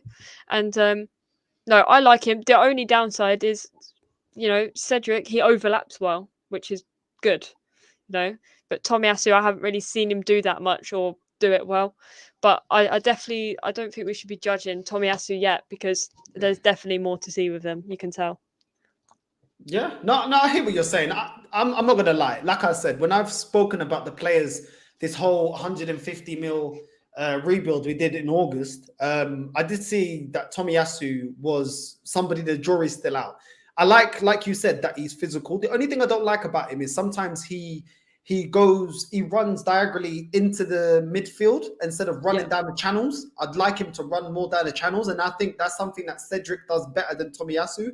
Cedric will run down the channels and give Saka on that right-hand side another player to play off and potentially whip the ball in, which is something that I think Tomiyasu needs to develop in his game. I think he's good in terms of defending, but going forward, I don't need him to go into the midfield where it's congested. I need him to run down the channels and actually provide a cross into the box. If he can add that to his game, then I'm happy with him, because he's not slow. He is physical, like you said. And I do think he's a decent right back, but he needs to stop playing like an inverted winger. Do you know what I mean? And I think that's my only thing with him. Is he one of the players that can play? He can play multiple positions, can't he? And I definitely think that's that's probably a factor in why he does it as well. But I don't feel like he's got settled into the Premier League way properly yet.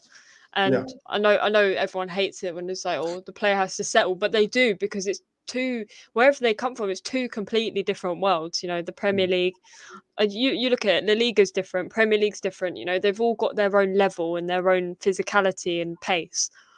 And I don't think Tomiyasu, because of his injuries and issues, he hasn't had that time to properly develop into it. So it'll be interesting to see now that he's fit, him as a player, like properly him as a player, and see what he can actually do. Yeah, no, fair enough, fair enough. You got another 2 minutes? Yeah, keep on going. I don't want to do coursework. Yeah, I'll keep going. Right. We've got another one for you. Gracie. Arsenal now ready to sell 140k a week player for bargain price. Arteta wants him gone.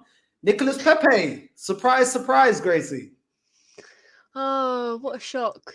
I didn't see it coming. We've only been saying it for however long now Arteta's been here that he's going to bin him. No, it's not a shock that he wants to get rid of him. But we're not going to get nowhere near 72 million for him. We won't get we're not going to make profit on him at all. No chance. A 25 million asking price. Are they having a joke? Yep, 25 mil. Yep. That is ridiculous. You should be getting more. That's Nicolas Pepe. You know what I mean? Tears it up in the AFCON. Does this? He comes in and he scores. He scores. He gets dropped the next game to the bench. This player doesn't know whether he's coming or going, if he's in or out. If I was him, I would be wanting to get out in the summer. Pepe is a fantastic free kick player as well. You saw it when he came to Arsenal. His first 3 goals were free kicks, and they were some of the best free kicks I've seen in my time. Like properly, like sitting there watching it, understanding the game. Some of the best free kicks I've watched. The technical ability on Pepe is a joke. Absolute joke. It's so good. The way he can weave in and out of players, get out of situations, is exactly where we lose the ball because we don't have a player like him on the pitch. Well, you have Martinelli, but on that side of the pitch, you don't have a player that can do that. And I kid you not, he could have 4 players around him and he would still nutmeg out of it or do something crazy that I've never seen. Yeah. So, I agree. why are we getting rid of this guy when he's there to go? He's there. If Saka drops a stinker, drop him to the bench, play Pepe. Pepe has a stinker. You rotate them because sooner rather than later, Saka's going to get injured and someone's going to have to slot in. If we haven't got Pepe, who's going to do it? We're going to have to go out and buy another one. Yeah, I agree. For me, I mean, I completely agree with what you're saying about Pepe. For me, I just feel like the way he's been treated as a club is disgusting. Ever since Nketiah's had 6 months left on his contract, the amount of games he's been getting is ridiculous. You'll think we spent 72 million on Nketiah. Yeah. It's not correct. And what I look at it is this. When you invest that much on a player, you give them every opportunity to prove their worth. Now, if they don't prove their worth, then you can say, listen, you've been given enough opportunities. You're just not good enough. Kind of like what Chelsea have done with Werner. They've given him more than enough opportunities to make an assessment whether he's good enough for Chelsea or he's not. Can we say the same about Pepe? No, we can't. And I don't think that's correct. I mean, when we got Mikel Arteta in, I'll say this before and I'll say it again. People were telling people like me and you, trust Mikel Arteta, he's going to turn this player into this player into that, this player into that. He's the reason why Gabriel Jesus became this player or that player. He's the reason why he became, Gabriel became a really good player, why Sterling became a really good player. Coming from Liverpool, he became more clinical. It's because of the coaching of Mikel Arteta. So why can't he not do that with Pepe? Why can't he not do that with Aubameyang? Why can't he not do that with these players? Why is it? Because Martinelli, we already saw how good Martinelli was under Emery. We already saw how good Saka was under Emery. These players the trajectory was already going up. I don't think it's because of Mikel Arteta's coaching.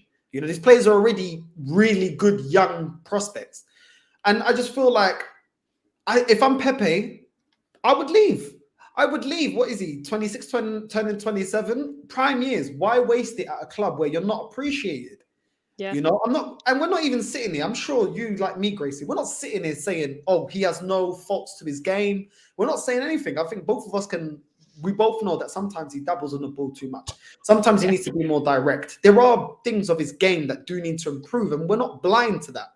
But Every why is player it has that. Yeah, but why is it that he can't have a game? Why is it that Xhaka doesn't improve his game, but he gets to play all the time? How come Ben White keeps dropping stinkers, is not improving defensively, but yet he gets to play? You know, it's not fair. Like, why does other players get to play regardless of performance, regardless if they improve or not? Yet Pepe's condemned to the bench every game. Every game, he is not a starter. And he only comes on for 10-minute cameos. It's not good enough. Anyone that's played football, 10 minutes is not enough to get into the rhythm of the game. It is not, especially if you're trying to get into the game or you're chasing the game. It's not enough. You need more. You need at least 30, 40 minutes to get into the game, to impact the game. And the reason he's worth 25 mil is because we don't play him. So his stats are going down and he's been on the bench. He's not favoured. So teams are looking at him like, oh, well, they're a bit iffy about him. They're kind of, his stats go down. Plus, he's getting on in age. I just think it's disgraceful, Gracie, man. I just want to bring attention. There's 2 comments at the bottom here. So Saka is levels above Pepe. Right. I disagree with that statement, and I'll tell you why I disagree with it. Nothing against your comment. However, Pepe has had a good international career. You can say that. You know, he played for Ivory Coast and he does well for Ivory Coast. He is a proven player. Saka hasn't had the chance to be a proven player yet. However, in my opinion, Pepe is still levels above Saka just on experience alone. His technical ability is better than Saka because Saka's young. He hasn't developed fully yet. We haven't seen a prime Saka. You know, this is his young stages. He's still developing as a player. He says here again, Saka and ESR are 3rd and 4th for most goal involvements for any under 21 player, but Arteta didn't approve them. Right. Yes, there may be most goal involvements. However, what player is like in that position has played more than them two? Saka's pretty much played consistently the whole season, every game. So, of course, they're going to have a lot of goal involvements because they're playing constantly. There's no other player that you can compare that's played the same amount of games as this season in our squad, you know, to compare it to. So, of course, Saka and ESR are going to look better because you haven't seen other players. I'm not disagreeing with the things you're saying. I'm just saying there's not enough evidence yet to say, well, he's better than him. Because technically, Pepe's had a better career than him at this moment in time. Because he's older is a factor. So I think his technical abilities with Pepe's is levels above Saka, and that's no one's fault. That's just saying they all need to develop. No, even Fuad thinks Saka's better, but when have we had a chance to see it? I'm not saying that neither of them is, you know, but just saying the stats don't say it all when you haven't played an even number of games. You know what, Gracie, you hit the nail on the head. I'm sorry, people, but she's completely correct. Yeah. How are you comparing a player that's had a fraction of the minutes that Saka and ESR and Martinelli have had and compare them? It's ridiculous. It's ridiculous. What? So he has to score an assist when he's not playing? Yeah. Like, it doesn't make sense. Like, it doesn't make sense. You can't compare either of them. Like Gracie said. And also, Fuad, you saying, Gracie, mate, I object, Saka's better, yeah? You were the person that was telling me, oh, Lacazette, he hasn't had a chance. He hasn't had a chance. When I said to you that Aubameyang's better, you said, oh, Lacazette, he doesn't get the minutes. He doesn't get the starts. He was starting every game since Aubameyang left. Yeah, he got all the minutes and the time in the world, and he still proved he ain't good enough. Do you know what I'm saying? So don't say that don't make an argument for Lacazette saying, oh, don't judge him against Aubameyang because he doesn't get enough minutes. But when it's Pepe, oh, it doesn't matter about the minutes. No, he's worse than Saka. It doesn't matter that you played less minutes. Bro, you have to keep your argument consistent because it can't be for one player, oh, he doesn't get minutes, and for the other one, oh, it doesn't matter if he doesn't get the minutes. He's still dead. Come on. I'm sorry.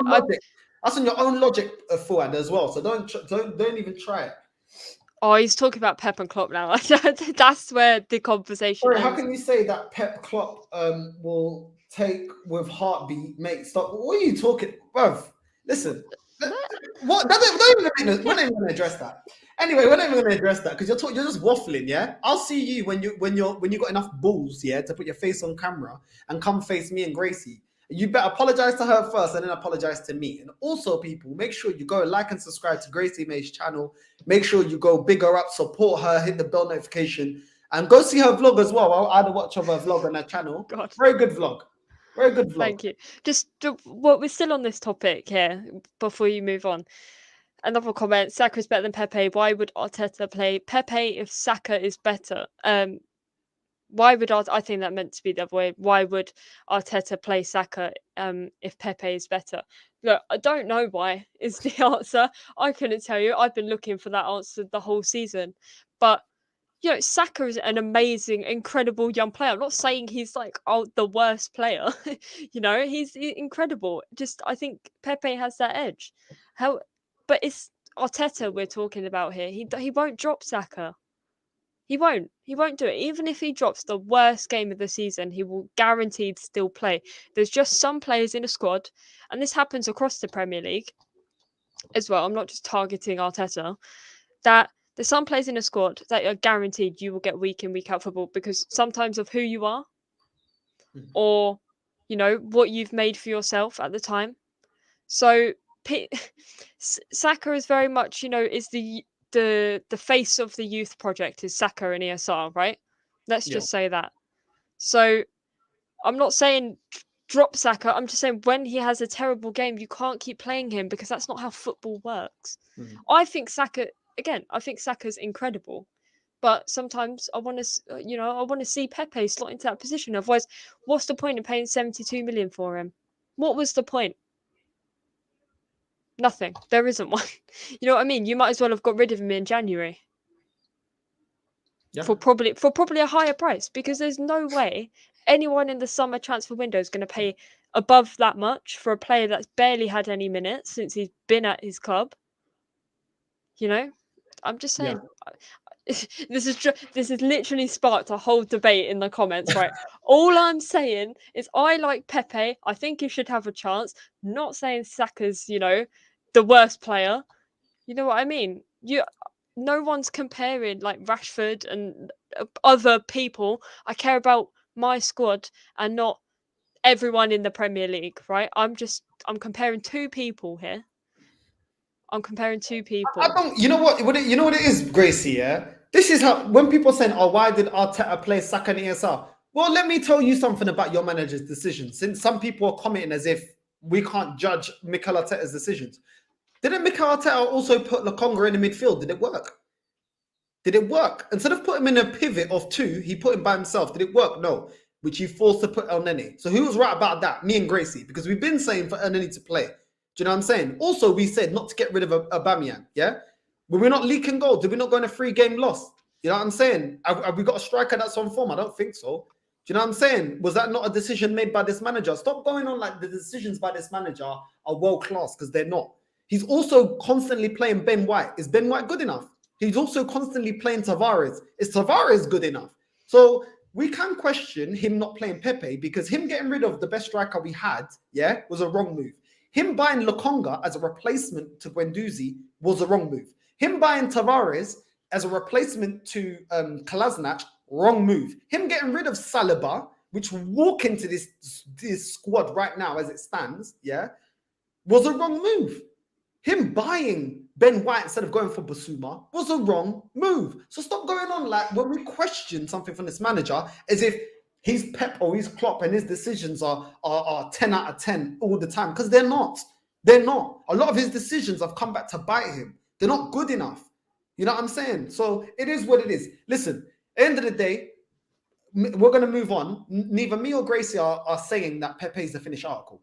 We're not saying that. No, I'm not saying Saka's, you know, the best thing that's ever happened to Arsenal. I'm not saying he's the worst thing that ever happened to Arsenal. He's a fantastic player, you know. And there's people saying if Pep and Klopp and this and that would take Saka over Pepe. Of course they would, because who's playing more minutes? Who's getting a chance to prove themselves? Is all I'm saying. I don't think we should have a £72 million player sitting on the bench if you're not going to use him. You know, he's still quality at the end of the day. He's still quality because what he has shown is good. And I don't know how people haven't seen that. And also, if there's a comment here, I'm not just throwing this out the bag. If Salah has a bad game, Klopp actually does drop him, by the way. I've seen it happen.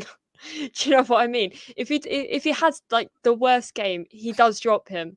So you can't jump on all of Pep and Klopp because they're irrelevant in the comparison of Saka and Pepe. I don't care if Pep or Klopp wanted to come by them. I don't care about that. I care who's going to perform on the day. Who's gonna win us a match? Who's going to get us out of tricky situations? Either player can do it, so give him a chance. There we go. Rants over. Rants over. Exactly. And the last thing I got to say about it, let's look at the table. This Pep reincarnated is 60 points, yeah, at fourth. This dead irrelevant team here, Tottenham. Oh, look at that, yeah. They didn't need a youth project, $250 million spent. They're only 2 points off, but they're irrelevant. Man United, they're only 6 points off, and they're going through probably the worst season of their life. Yeah, but they're only 6 points off. Yeah, but the Messiah, yeah, apparently you can't question him when top four's still up for grabs. So listen, people, relax. Yeah, don't act like we can't question this guy because that's not the case. Listen, we got a guest. We got a guest. Ken, how you doing, bro? Hello, can you guys hear me? Yeah, I can hear. How you doing, bro? Yeah, I'm good. How about you guys? You all right? Good. Well, good. Good. Yeah, man, I have a couple of points. What's that about, man? Don't giving a Saliba a chance? That's absolutely ridiculous, mate. You know what I mean? This manager, man, his arrogance, man. I'm telling you, he doesn't rate any of it. If it's not his signings, he's never going to play them. You know what I mean? Exactly. I don't think anybody could question that. I mean, I didn't put that to you, Gracie, as well. I mean, what do you feel? Do you agree with Ken? I mean, the fact that Saliba has been going out, even when he lost his mum, even he lost his mum, he signed for Arsenal Football Club, lost his mum, we loaned him back out to France. Some people said he loaned them back to be closer with his family. I don't think so, but we loaned him out, and now it looks like as he's returning, getting into the French team of the season, over there with Marseille, he's it looks like Arteta's looking to flog him off. I mean, what do you make of Saliba's treatment? I think it's bad. You know, you've seen what he's doing over there, and I think his quality. You know, he played one friendly, and that was pre-season. It's MK Dons, and that's it. It was gone. I think the treatment's been very bad, and obviously the communication with the fans is even worse on the whole situation. Which is fair enough. If it was the case, which I don't think it was, that he moved to be closer to his family, you know, you don't do that in football. I just don't see where that's a situation where, you know, they make allowances where you go and see your family, but they wouldn't pay for a player and loan them out on purpose, like intentionally going, oh, you can go be with your family. That it doesn't really work that way. I haven't seen a situation where it's been like that. Yeah, you give him a time, innit? You give him a time. Yeah. Listen, go this month, go be with your family, go resolve. That's more important at the moment. But then in a month's time, hopefully we'll assess where your head's at, how you're feeling, how your family is. And we're going to need you for the rest of the season. And the club will put their arm around you, and any support you need, we have you. We got you. Yeah, exactly. It's very puzzling. I don't understand it, the ins and outs of it. But, you know, he seemed to have settled straight away into Marseille pretty well, pretty fine. And we've seen what he's been doing. You know, he's been selected for the French team. Hard team to get into. So many French players with a lot of talent, and he's in it. You know, he's the same with Guendouzi. You know, he's gone officially now. We never have him back, which is sad. But I think Saliba should be playing at Arsenal, 100%. Yeah, same. He's better what we have, man. He's better than Gabriel. He's better than White, in my opinion. Ken, I also got another question for you. What did you feel? What was your take on Edu coming out and justifying or explaining why we didn't go and buy any players in January, saying that the team wasn't ready to absorb a player? I don't know what that means. Absorb two players coming in, and he said that we were rebalancing the squad when we currently haven't got a fit or good enough left back. Our midfield is shot to bits. It's the poorest in the top six. And we basically got no world-class strikers. What do you make to him saying we were rebalancing the squad and we couldn't absorb players? What did you think about that? It's absolutely ridiculous. We're going to say, man. I don't know what to say. I don't know what they're doing, man. It's a mess from top to bottom, isn't it? Right? Yeah. This guy, man. And sorry, guys. I know my English is not the best, but Where you from? Where you from? I'm from Norway. Yeah. Norway. I'll big up to you, Yeah. man. Do you like Yeah. Odegaard? He's your countryman, isn't it? No, I don't. I don't rate him, to be honest. There you go. There you go, Gooners. Even the fellow countrymen don't rate him. The same way I'm I sorry. don't rate He's all right when he play. I guess he's okay when he play in that number 10 role. But when he start playing deeper, like a number 8, he's garbage, mate. Do you guys agree? Gracie, what do you think? Yeah, sorry. It's hard. It's hard because sometimes he really does perform, but majority of the time he doesn't. I want him to perform. Like, we need him to perform. You know, you see in glimpses, you can see what he can do. You see what he offers, but he doesn't do it all the time. He doesn't do it consistently. So with Odegaard at the minute, it's like a big no. Like, I don't rate him, but Yeah. I can see under the right tactics and the right management, he could become a fantastic player. The qualities are there. You've seen the free kicks he can take. You know, he can get into those positions. He can play off nice passes, but he doesn't do it enough, which is the problem.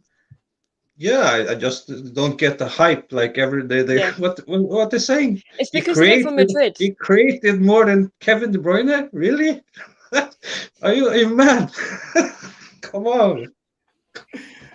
Well, it's better when you say it, bro, because it's your fellow countryman. So maybe these top gooners will actually get into their head that he's not good enough. He's not consistent. And world class players are consistent. They produce 100%. Every week. He's not good enough. And I always said, if Real Madrid are letting you go, you can't be that great. I mean, I remember when we got Ceballos, Daddy Ceballos from Real Madrid. I know it was only on loan. We found out real quick why they let him come to us, you know? Is he still at Madrid, by the way? I don't know. I think so. I don't even know. Maybe he's left. I don't know. Who's that? Sorry, Ceballos. Yeah, Ceballos. Yeah. I don't think he's not at Real Madrid. I don't think. Has he left? Yeah, I think so. Yeah. Well, let me have a look. Let me have a look. I mean, what do you guys make of this? Look at this. What I saw now. Thomas Partey. It looks like he's Thomas Partey back on the running machine after his thigh injury. I mean, he's not coming back. He's not coming back this season. So he's not coming back. I thought he was coming back in the beginning of May, wasn't he? No. Yeah, I mean, they're reporting that it looks like he's ahead of schedule, but I don't think he'll be coming back this season, to be honest with you. He's still at Madrid, by the way. It's someone else I'm thinking of. It's another guy that looks exactly like him that I saw the other day, and I was like, somewhere else. But do you guys think we can manage to take that fourth position, or what? Gracie? Who is this? Sorry, Partey. Yeah, that was Partey. Yeah, for me, I don't think. Listen, it's up for grabs. Obviously, we did perform. Listen, going forward, we've performed well against Chelsea and Man United, but our defense is just as bad as Man United. Defensively, we're shocking. We're shocking. And I feel like when your defense is that shaky, how our defense has been the last 2 matches, despite us winning those matches, I think it's going to cost us. I mean, let's have a look at our remaining fixtures. Let me get our remaining fixtures up. Arsenal fixtures. We still slap West Ham, though. I mean, they don't even have a defense when they're going to meet us. All their centre backs is out, right? Yeah. No. Yeah. I mean, but they've been performing well, and that's the team that's actually had to balance their squad because they've been in Europe, you know? Yeah. They might even win something in Europe before us. But yeah, you're right. I mean, we got West Ham, then we've got Leeds, then we've got Tottenham, the North London derby, then we've got Newcastle and Everton. You know, just off the bat, we should be at least beating Leeds, Newcastle, and Everton. Mm-hmm. But this Newcastle team looks revived. Under Eddie Howe, and Tottenham look, you know, they're not the be all and end all, but they're a lot more robust under Conte. Yeah. West Ham, I mean, they're playing as a team. They're playing as a unit, and the fact that they're doing so well in Europe, that might, that But might work. surely they will have heavy legs. When are we going to play them? Is Saturday or Yeah, Sunday? they play on the Thursday is their game in Europe, so I think they're going to be up for it. West Ham's no easy option anymore. You used to look at it and think, oh, I think we could get 3 points quite comfortably. But ideally, what I'm looking at here is, well, we should be bagging 3 points against Leeds. Yeah. Oh, yeah. Definitely, I think we'll get a win against Everton. Yeah. For some reason, you can call me crazy, but I am seeing a draw at Tottenham. But then again, it's a North London derby. Like, form goes out the window when it comes to these games. It's whoever shows up on the day and who wants it more. So it's away, so it's going to be difficult. But the atmosphere is crazy at North London derbies. I think it could push either team to do it. It has done. It always does. And I would never be too shocked at a North London derby. Newcastle, I think we can beat, but I do see us winning against West Ham. I think we might have an edge over them, but again, it depends on the starting lineup, which I think he's probably going to go with what we've gone for the past 2 games, just because it's worked. So you reckon 10 points then will do it for us? Yeah. I don't know. This year, it's like the league table is so tight; it can go either way. As soon as like a team loses a game, either way, you're kind of looking at one getting it over the other. Yeah. No, I'm not saying It's not a lot. that top 4 is a major achievement. Don't get twisted, right? You know what I mean? Well, still what four. people are saying is top 4 will save Arteta's job. That's what I've gathered from what people have said. Is top 4 will, a lot of people are more willing to give him another year or another go if he gets top 4. For me personally, I want him fired immediately. I don't think it's been good enough. I don't think the players that he's got in is good enough, and I don't think this top 4 race should be so tight, especially with everything that's been in our favor. And ultimately, no one has told me that this guy is better than Pep or Guardiola. So why is he here? Why is he here? If everyone already knows that he's not good enough and that's the competition, what's he doing here? Just wasting our time building the team that's not actually good enough, because the players he's brought in aren't good enough. Tavares ain't good enough. Lokonga's not good enough. Ben White's not good enough. Tomiyasu, the jury's out. The only one, Odegaard, ain't been good enough. And we see why Real Madrid were more than happy to let him go. Like, he's not good enough. And Ramsdale's been the only one to shut me up. Ramsdale's been the only one out of the players that were bought in August that I've been like, you know what? I was completely wrong about that. And I'm more than happy to be proven wrong. But until I'm proven wrong, I'm right. So it is what it is. For me, it's just not good enough. And also what makes me laugh that people say our top 4's enough. Well, getting top 4 wasn't enough. We wanted more when we had Arsene Wenger. So why now, 3 years on, 4 years on now, all of a sudden, top 4's the be-all and end-all? That wasn't the be-all and end-all under Arsene Wenger. No, I agree. It's absolutely ridiculous. The fans have to higher their expectations. Seriously, man. Right? Come on. Yeah. Yeah. I think it's going to be very interesting to see the last final 5 games. I'm kind of pumped up for it, because it's, in a sense, it's like it's coming towards the end of the season. I want us to go out with something to cling on to, but at the same time, I'm like, what's the point? I'm just going to sit here for the next season, either in Europa League or the Champions League. It all comes down to the summer for me. The summer is kind of the decider on where I see us going, big time. Yeah, I don't like Arteta. Don't think he should be manager, regardless. If he doesn't get top 4, absolutely immediately gone. And but the problem is I'm looking at it on a whole. I'm not looking at my personal views here. I'm looking at it on a whole. If he does get top 4, the board aren't going to sack him, because that's their expectation. So as long as they fulfill their expectation, all is well in their world, So if he gets top 4, it's guaranteed he's going to stay.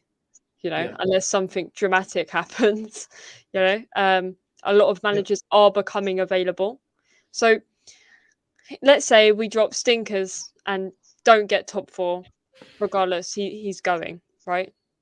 So, but it's so hard to call. I've never actually been in a position where I'm like, well, if we win this game, because I don't know what I'm going to get game to game. I'm taking it literally game by game because I don't know what Arsenal team I'm going to get.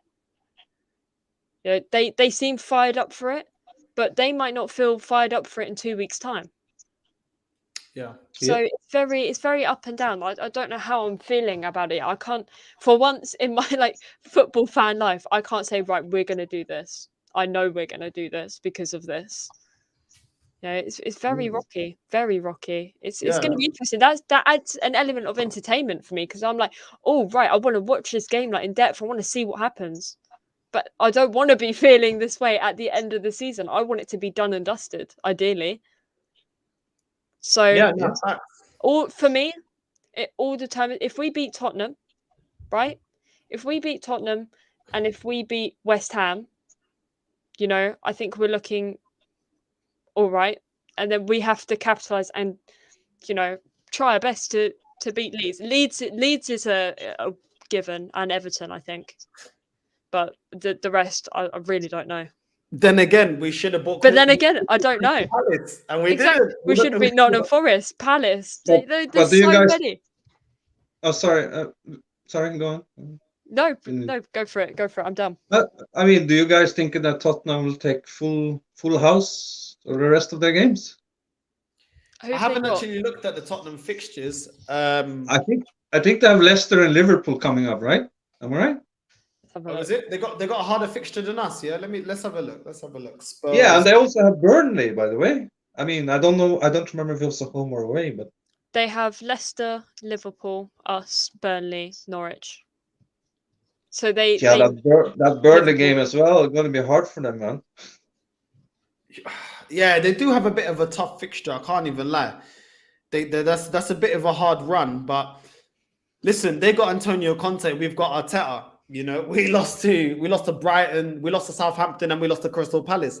Everyone would have thought those were the easiest games out of our last 10 game match fixture to get the top 4. So, and we lost to all of them. So I don't know. Now after that, I look at it and I think, you know, Leeds and Everton, they don't look so simple anymore.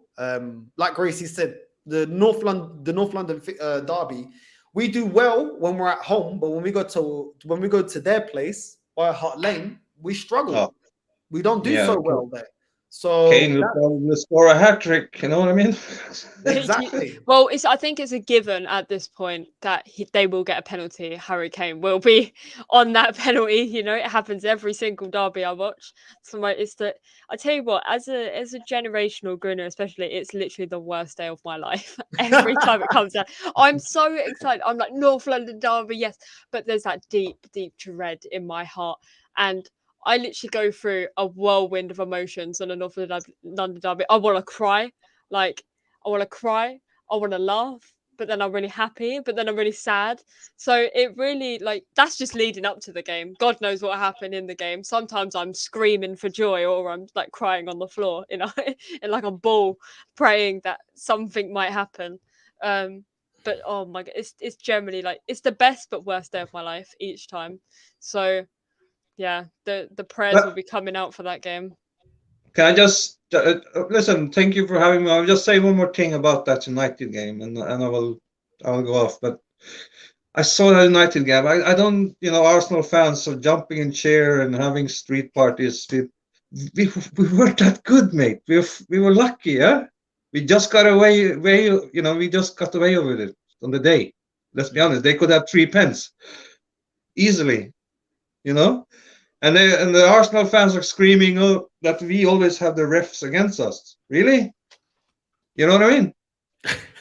Bro, they only bring that up when we lose. When we win, all of a sudden the referee's irrelevant. No one talks about ref or VAR. So you bring up good points, bro. Like I said, Fernandes had a chance to put them ahead. Ronaldo had 2 chances as well. So listen, we on another day that could have Yeah. I think I counted it on my review. There was probably about 4 chances that they should have buried us.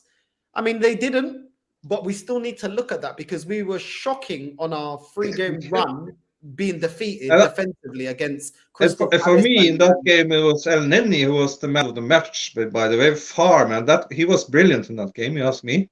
But they You don't guys like agree? Elneny, bro, because Elneny wasn't bought by this manager.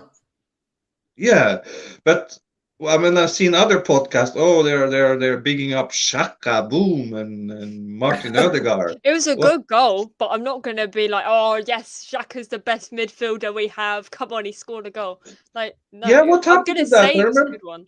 they all you remember before when Party had a tough time, right? They always said Xhaka was our midfield.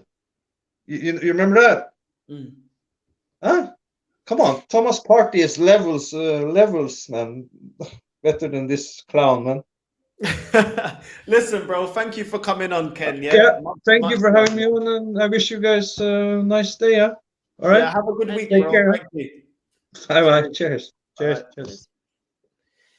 He's a good guy. I'm gonna go through the comments, Gracie. I don't know if you want to shoot off and No, start. go for it. I might as well Go stay for it, yeah? now. I'm here. I'm here. Do you know what? I've It's done like enough only work. 15 minutes. Only 15 minutes. Every time I come on here, I'm like, I'll be 10 minutes. Like, I can't, Dave. I'm here for like an hour usually. Like, it happens every time, man. I just want to say, Fawad, you say Conte lost to Brighton, but so did Arteta. So did we. We lost to Brighton quite recently. So on the 9th of April, we lost 2-1 to Brighton. So there you are. There we are. Not listening to the crap when it's Arteta. You know that I'm watching the league. He's still missing often sitters. Should be a big no when you want to win the league. Tommy, people talking about Tammy Abraham. The Tammy Abraham link is a joke. This is not world class. It's mediocre class. Roma, take our rejects, not the other way around. But times are changing. I want a manager who can convince Mbappe and Grealish and Pogba, Rudiger to come to Arsenal. Arsenal be like, what's your name, Gabriel? What's your nationality? Brazilian. Arsenal, we will sign you. Compare Emery's season to this season, bro. I'm gonna do a comparison. But for now, I'm just gonna go through the. I get what you're getting at, though. Yeah. What position on the table? How many points? I'm not sure what that's about. Worst defense last season, they say, but we concede less. What's this? Last season, we have Kolasinac, David Luiz, Mustafi. Northside finishing 4th league table doesn't lie. 4th is an improvement. We're playing a more expansive system compared to a back 5 in previous systems, different systems. Okay, cool. Let me tell you this. The fact that the same stats that got us 8th last season gets us 4th this season is because our rivals have fallen off. And all of you lot were saying that Tottenham are irrelevant. Man United are irrelevant this season, yeah? And all our other rivals. So you can't say they're irrelevant this season, they're crap, they're falling off a cliff and all that, but then say it's progress. No, you need to look at the whole, you have to analyze the whole thing. Do you get what I'm saying?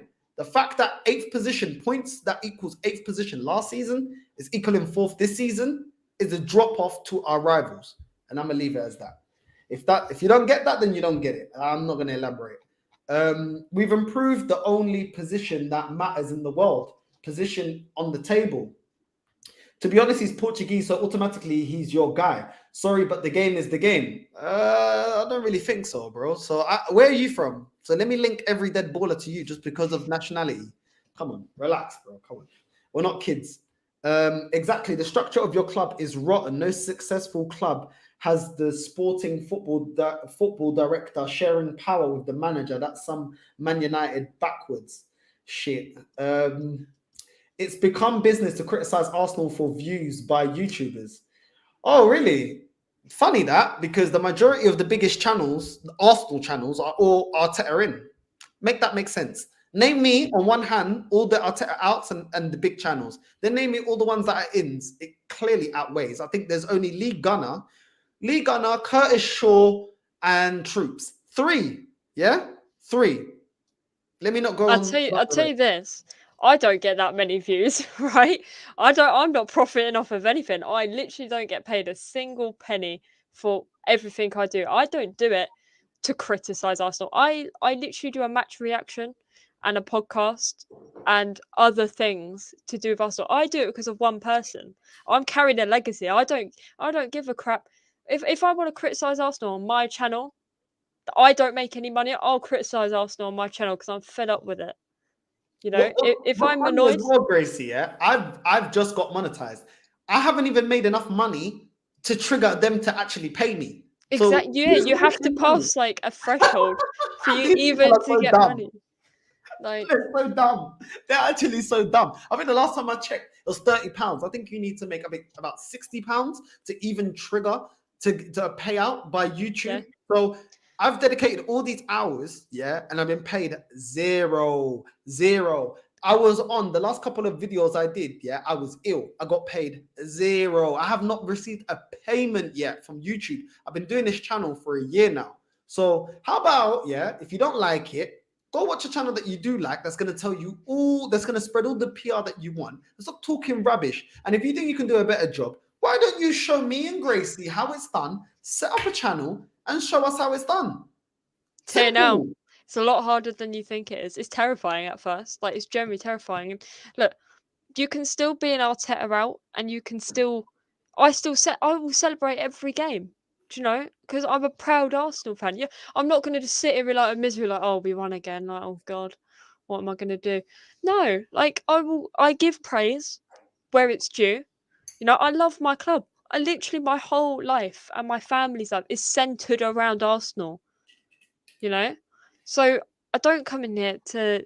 I don't do it just for fun. I do it for fun. I do it to share something and talk to people and meet people. I've met Northside. I've met Jez. I've met so many different people that I never thought I'd ever talk to. That I've watched personally, either for years or before I even started something like this. You know, so people just need to. It feels like a war between fans, and it's actually like horrible because I feel like I'm battling against someone, and you know, neither one of us are going. At the end of the day, one of us will be right, and one of us will get the most hate you've ever seen from it. And you know, some of the things that have been coming out from the opposition side to whatever you support it's horrible. It's barbaric. It's literally barbaric. Threats of violence, you know, bringing people's families into it. People just need to relax and, you know, enjoy. Have a debate. Have a good debate. Have a good, you know, a good chat and get your opinions across. Because at the end of the day, we don't sit here with the comments open and pin them for nothing. No, we do it to hear your thoughts and hear your opinions. There's plenty of channels that won't even bother. And we know who they are. They don't even bother reading the comments. They'll read the super chats that they make money off. Facts. Absolute facts. There you go. And on That's that opinion, and on that, Gracie, you just hit the nail on the head. You guys, yeah, the reason, yeah, that I get decent views, yeah, you guys tune in to Northside LDN. You guys know 95 to 100% of your comments get read. I go through most of your comments, yeah, and it drags on my videos. Most of my videos are 2 hours, if not an hour and a half, because I read your comments. A lot of the times my girlfriend's in there like, yo, we're going to watch a movie or whatever. I thought you said only an hour. Most of my videos go over an hour because I try and read your comments. Now, if I was just about making money, do you know what I'd say? Right, put your super chats in. And like Gracie said, I'm only reading the super chats because most people, like she just said, most people only read comments if they're super chats. The majority of the comments get ignored. I read you lots. You lot are still putting comments in. Look how high up I am to read your comments because your opinion matters to me. Whether you agree with me or you don't agree with me. I don't agree with this guy's comments. I put his comment up. I'm acknowledging his comment because he hasn't been rude, but he's misinformed. He thinks I'm making so much money. I ain't even made enough money off YouTube. I haven't even made a penny. I can't even buy a penny sweet. You know what I mean? You know what I'm saying? Gracie, me and Gracie, we ain't even made enough of YouTube to go buy a Snickers. A man saying we're profiting. What are you talking about? You know what I'm saying? Literally, if I drop my channel, yeah, it don't affect my life at all. I like people like Gracie, people like Jez, other people. I've seen people that, you know what, I've actually seen, yeah. You know one thing I've seen from this channel, yeah? There are some Arteta in people that you can have a debate with. There's a guy, Mo, he's always commenting. And I don't like his comments, but he always comes back debating me in a respectful way. So I keep it respectful with him. I don't call him out, but I don't agree with his opinions a lot of the time. That is how you have a debate. But people have lost the art of debate. Everything, of course, you're going to get heated. Of course, you're going to get emotional. We all love Arsenal, whether Arteta in or Arteta out. But I've even had Fuad on this channel all the time. The only reason Fuad ain't been here, somebody that his opinions on Arsenal is a complete opposite of mine, is because of Ramadan. Fuad is always on this channel. Does Fuad agree with me? Is Fuad Arteta out? No, he's not. Do you know what I'm saying? So listen, yeah. Watch my videos consistently and you'll see, first of all, I ain't making no money. Second of all, yeah, I read out any comment, whether they're Arteta in comment or Arteta out. So less of that, yeah? Yeah. Also, I see what he's getting at. I see other channels. Yeah, I don't think it's directly pointed at us, but I agree with what you're saying. It has become a business for a lot of people. But, you know, me and Northside, we don't just talk on here. We are like friends outside of YouTube. Do you know what I mean? We talk on a regular basis. Like after the streams, we sometimes talk for an hour. Do you know what I mean? Just about life and normal things. We're not aliens, you know. We're just Arsenal fans that share like similar opinions and views. But I don't surround myself by the same people. I talk to Fuad behind the scenes. You know, it's things you don't see like that. Yeah, exactly. Arsenal are shit. That's why they get criticism from people with standards who choose to not degrade the stature and history of the club by backing this sham process and fraudulent manager.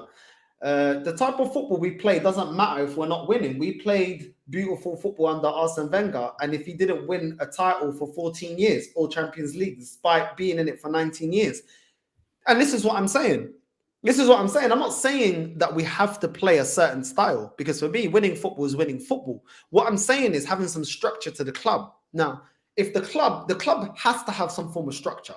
They can't have, we're going to have an attacking manager, then a defensive manager. It doesn't make sense, because then you're going to have to rechange all the players all the time, because you're getting different systems for different managers. Yeah. Kind of like what happened with Man United. They had Moyes, players to play a Moyes style of football. Then they had Van Gaal with a Van Gaal style of football. Then Mourinho with Mourinho. And look at that club. Look at the state of that flipping team. It's not even a team. So the club have to have an identity. Then they need to get managers that fit that identity, yeah, but that are world-class managers, yeah, because they have to have a structure. They can't be gun-ho. So if the club wants to play a Mourinho style of football, a defensive counter-attacking a Simeone, then cool. That's your identity. That's the type of players that you scout. And the sporting director needs to be able to bring through players like that, even if there's a change of manager. There has to be some sort of structure. Because we've seen how not having a structure at Man United. Look at their team. They don't even have a CDM. So that's the point I was trying to make. Yeah, you have to find. You can't change the identity of the club. That just it doesn't get changed. And when a manager starts meddling with that, that's when you go like, no. If you keep changing and changing things, you're never actually going to improve. So, you know, you got to find the one that fits. You know, Watford, they've been going through managers like nobody's business this season. They're trying to find the one that fits. When you find that one, that's when, you know, you invest and you start building. You can't make decisions like this. If it doesn't work, it doesn't work. See you later. Yeah, big up Northside, big up Gracie. Thanks, bro. Fuad, you doing a boxing review? Fuad don't know nothing about boxing. I'm joking. Go subscribe to Fuad's channel, man. Yeah. Oh my days. He's coming back. Saliba teammate spoke out with ex-West Ham United player, said Saliba's looking forward to going back to Arsenal. I hope you're right, Fuad. I hope you're right. Hey Northside and Gracie. After fasting, okay, he'll be back after fasting. I can't wait for it. I can't wait to see you, man. We definitely got to get a weekly show going on this, because I can't wait till the end of the season. That's where it's going to begin, Fuad. I hope you're ready. I really hope you're ready. Big up Saint LFC. Big up my G Northside. What you saying, my guy? You good? Yeah, you good. 24-year-old is valued 15 mil for a guy in the Bundesliga who is an attacker. Fuck no again. Oh my days. Marcus Thuram, that's Lillian Thuram's son, French right back that was part of the '98 World Cup winning squad. He's okay, but nothing special. Well, then I don't. This is exactly why me and Gracie don't want him. Yeah. But yeah, what else are people saying? What's this? I don't know what to make of Arsenal. Morgan began, in the last 5 games, it's absolutely optimized what it's like being an Arsenal fan. Yeah. Yeah, I guess it is. A lot of boxing comments. Molina is quality. Good goal threat too. I watch Serie A regularly and can confirm he's solid, but not 30 mil. Okay, cool. Cool. But like Gracie said, I guess I agree with Gracie. At first, I was a bit like, "Now we need a right back," but Gracie, you kind of convinced me that let's give Tomiyasu a go. I guess I should have taken business. All these convincing skills. No, at the end of the day, it's like any business. You have to target the areas that you're weak in first before you can go start, buying a load of different stock and going. Do you know what? I'll give it a go, but I don't really need that right now. I'm just gonna focus on this product is selling out fast, right? So I'm gonna go and I'm gonna buy more of that, or buy the best quality I can of that. It's kind of like what we're saying here. You've got to go buy the best quality you can in the areas that you're most weak in to actually improve, and then just what you got left over, you trial a few different other things. Yeah, Molina's class. He's fantastic. He is too good for Udinese. Okay, clearly you watch him. I don't. Would any I've never of you even heard. What's that? Never even heard of half of these players. I can't lie. I know. Would any of you take Martin Terrier from Rennes? I heard the name. I've never seen him play. I've What never about you? seen him. No. There you go. We don't gas it up over here. We're honest. If we ain't seen him, we ain't seen him. So I'm busy. When do I have time to sit down, Northside? When do I have time to sit down and look at all these different players individually? I don't. Oh my days. We are cheerleader club who hype up unknowns for agent, mate. Done with Edu. Pom pom pom moves. Oh my days. Subscribe to Drez Proper Gooner. Yes, people. Make sure you go and subscribe to Jez, man. My dog, Go subscribe to it, man. Big up. You know what I mean? I'm doing a show with him and Kenny on my my channel for the podcast tomorrow. So it's always a great chat. He's such a nice guy. We are friends behind what you see. Yeah, really good guy. Go sub because his content's brilliant. I love it. Yeah, facts. Jacques has been playing well this season. Since one game against United, and he's been playing well this season. Really, Fuad, are you high? He's had decent games, don't get me wrong, but he hasn't been consistent enough all season to say that is, well done. You've had a great season. Yeah. Some of these comments were already read, so I'll go through that. Pepe isn't better than Saka. We already went through that debate. We're not getting on that one again. I'm not getting heated again. Let's just skip past that. Oh my days. What's this here? So many comments. Big up to you lot for the comments, man. Arteta is not good enough, but he's very lucky. What's this here? We are 2 losses away from equalizing our last season after spending 150 mil. So have we really improved? Facts. That's the facts they don't want to hear. That is actual stats. Stats and facts for all you lovers. Our stats are no better, Gracie. They're actually no better. It's mad. Do you know what? It was actually sad watching the United game because it's like 2 teams that used to be, it season after season competing one after the other trying to get that trophy, and to watch what's happened to both of us is a very sad thing to watch. Big up Gracie for not jumping on the bandwagon. Hey! I'm not a sheep, I'm the shepherd. Thank God. Trust me, it is what it is. Lewis Dunk over Ben Shite. Salute Northside from Lee Gunner's channel. Big up to you, bro. Thank you for tuning in, man. Big up Lee as well, man. You guys are clutching at straws if you think Pepe should be starting, bro. We're not getting into that. What's this? Saka all day. You have a new subscriber, Northside. Thank you, bro. Thank you for subscribing, my guy. Thank you. I agree. And listen, make sure you go and like and subscribe to Gracie Mae's channel as well, man. Support the familia. If you're supporting me, support the familia. Commenta. Commenta, we. You know what I mean? Don't need to talk to you like an Angolan. Subscribe, porra. You know what I mean? You don't need to start rolling your R's as well. Caramba, porra, all of that. You know what I mean? Go subscribe, man. Go subscribe, people. Listen, go subscribe, man. What else we got? Let me put on my cigarette. What's this? Everyone keeps talking about the conversation about Pepe. You lot got triggered. I sparked something there. I would switch. That never happened. I hit some nerves there, I think. Big time. I like him. I've got him on the back of one of my shirts. I don't want to see him go.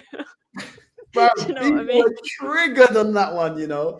We should actually do a show, Gracie, on your Saka channel. versus Pepe. Pepe versus Saka, I swear down. That's dangerous territory.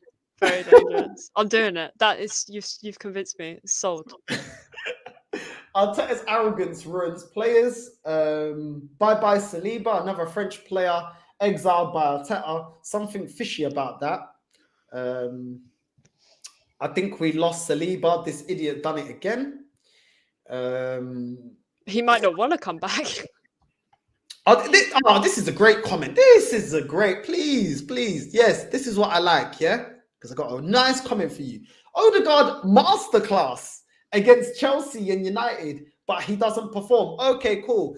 Did he perform against Nottingham Forest? Did he perform against Brentford? Did he perform against when we lost 3-2 to Man United? Did he? Did he perform when we lost to Chelsea on the second game of the season? Did he perform when we went on a 3-game loss against Crystal Palace, Brighton, Southampton? Yeah? Oh, you don't want to bring that up though, but we're gonna say, oh, because he put okay. Bro, the second half against Man United, he didn't do nothing. Do you know what I'm saying? So what are you talking about? Yeah? We're talking about world-class players. Me and Grace are talking about what we want. I also want world-class. World-class don't turn up when you want them to turn up. World-class turn up week in, week out. Yeah? And if he's so great, how come the most successful club in the world, the club that's won the most Champions Leagues in the world, what's it, 13 Champions League, Real Madrid, yeah? How come they let him go? Because they let go of Ceballos and he's dead, and they let go of him. We're starting to see why. Yeah? Every dog has its day. Every dog has its day. I've seen players like Welbeck score a goal. What does that make him world class? Is he scored a goal? Yeah, well, there's 30 odd games in the season. Of course, you're going to score in the odd game. I don't care how you perform in the odd game. Do you do it week in, week out? That is what I expect. Because we are not Sunderland. We are not Bolton. Do you know what I'm saying? This is supposed to be the third best team, the third most successful team in this country. And you're talking to me about the two random games. Well, the 3 games we lost on the bounce, where was he? Because I didn't see him. Come on, people, man. Do you know they're selective when they want to give praise, when they want. Bro, look at the whole season, my guy.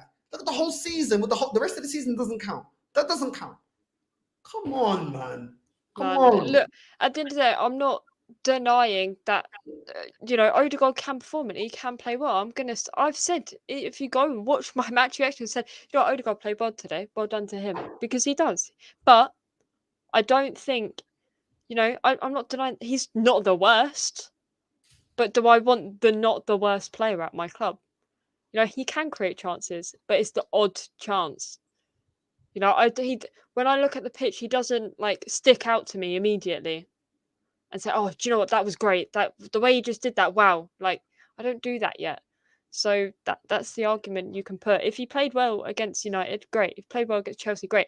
Right, now go do it against West Ham, Tottenham, etc., etc. Do it against Liverpool, City. Do you know what I mean? This is what I'm saying. I don't understand. Man, just over-gassing these players that are average. They're going on like they're world-class. They're not. Do you know what I'm saying? It's average. Average players. You're trying to gas me, Odegaard. Since when is he levels, bro? Do you know what I'm saying? I don't get it. I've seen better players. I've seen greater players. I can't gas Odegaard. I don't know how old you are, my guy, but I've seen better players. Sorry that hurts your feelings. There's other teams, yeah? There's other clubs that they don't care about individuals. You ain't good enough, you ain't good enough, goodbye. Like Chelsea, like Man City, like Liverpool, you ain't good enough, goodbye. They don't care. Their allegiance is not to a player. Their allegiance is to a club. He is not world class. I've seen this guy getting compared to KDB. It's man high. Come on, leave me out. Odegaard and Kovacic left Madrid, but not good enough.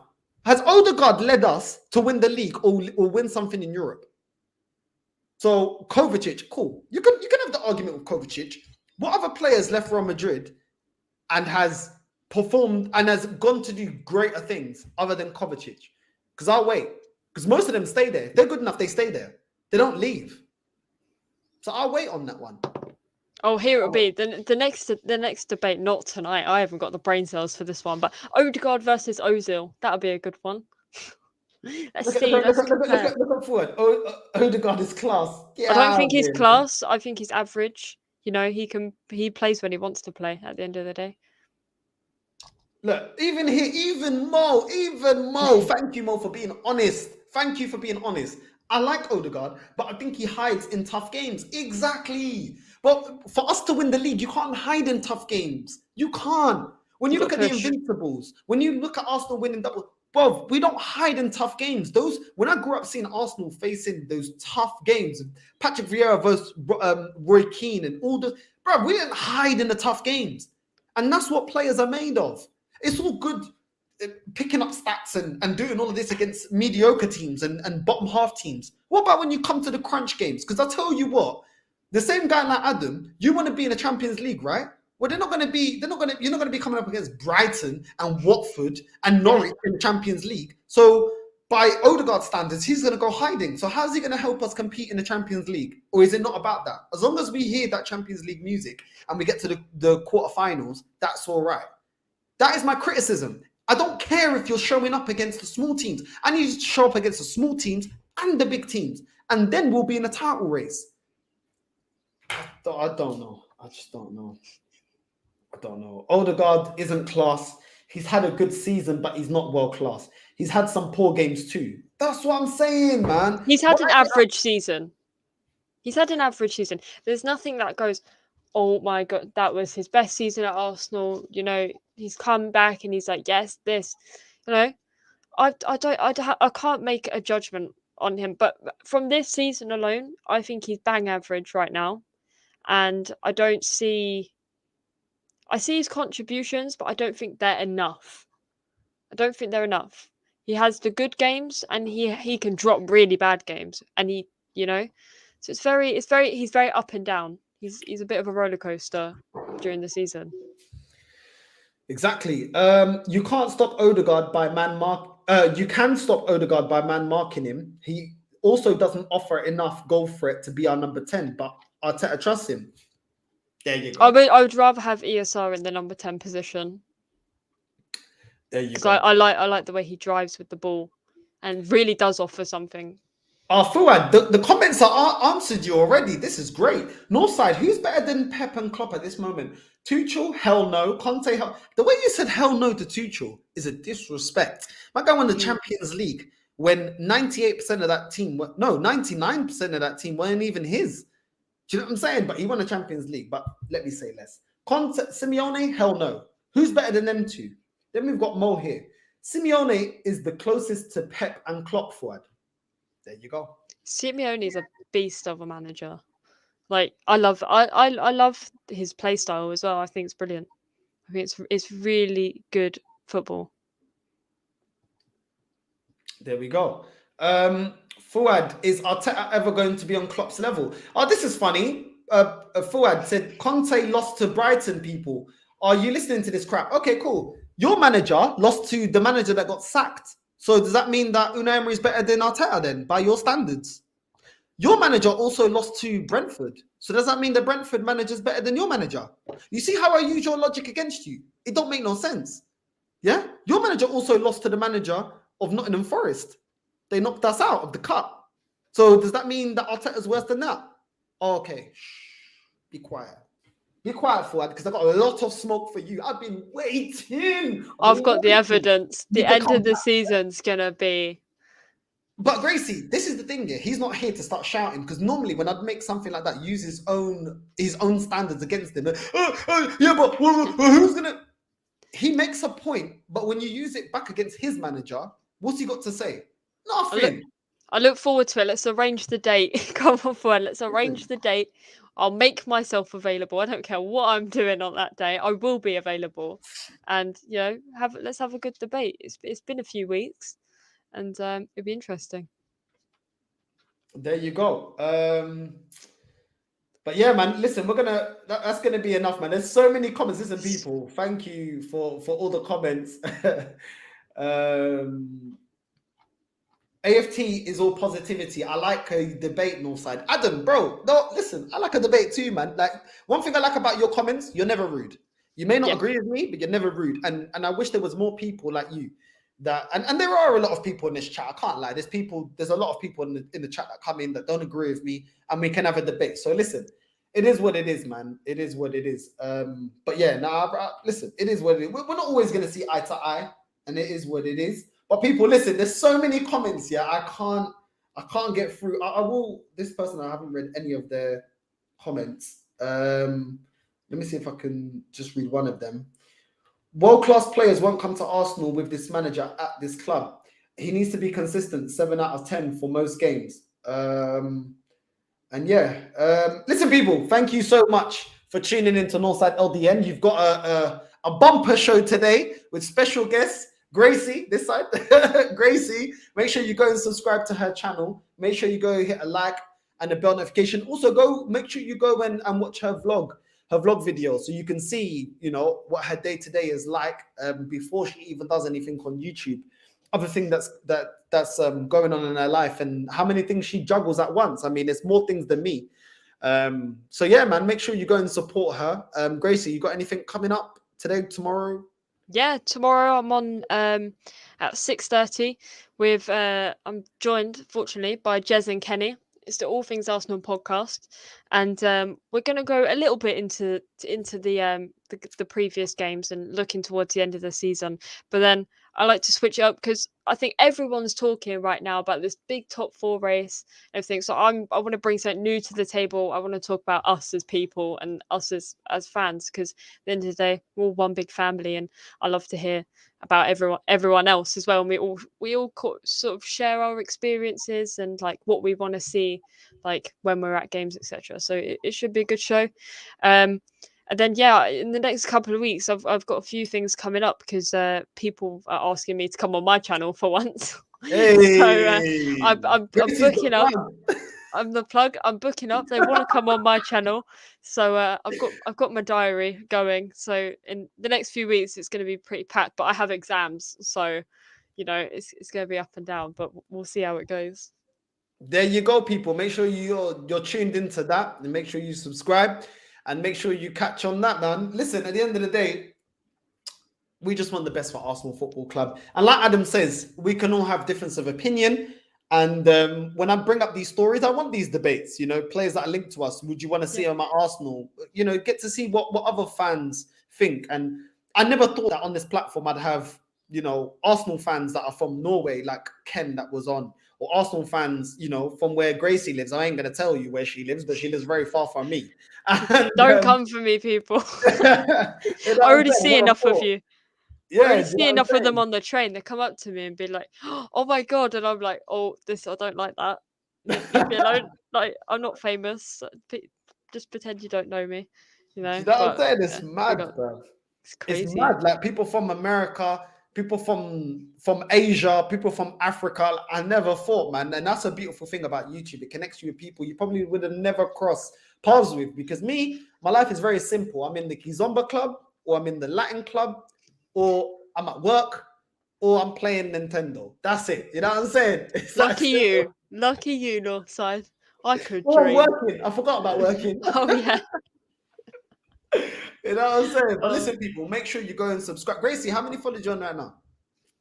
I think 610, which is mad because we hit 500 at the beginning of the month, and now we're completely above. So yeah, 600 to 1,000. Come on, people, man. Get her up to 700, man. Come on, go subscribe to the channel. Go show love, man, if you haven't already. And all the ones that have, big up to you, man. You know what I mean? It is what it is. We need different content from Arsenal creators. One thing that inspired me to make a channel, I didn't see enough. I never saw Portuguese-speaking Arsenal fan channel. I don't solely speak in Portuguese, but I never saw people from where I'm from.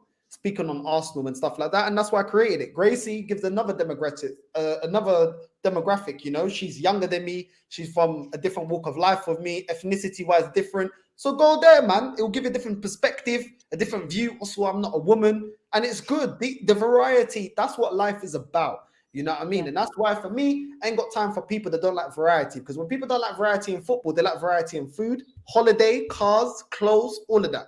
Variety is what make life great. Do you know what I'm saying? That's what life's about. So listen, people, without further ado, listen, we're out.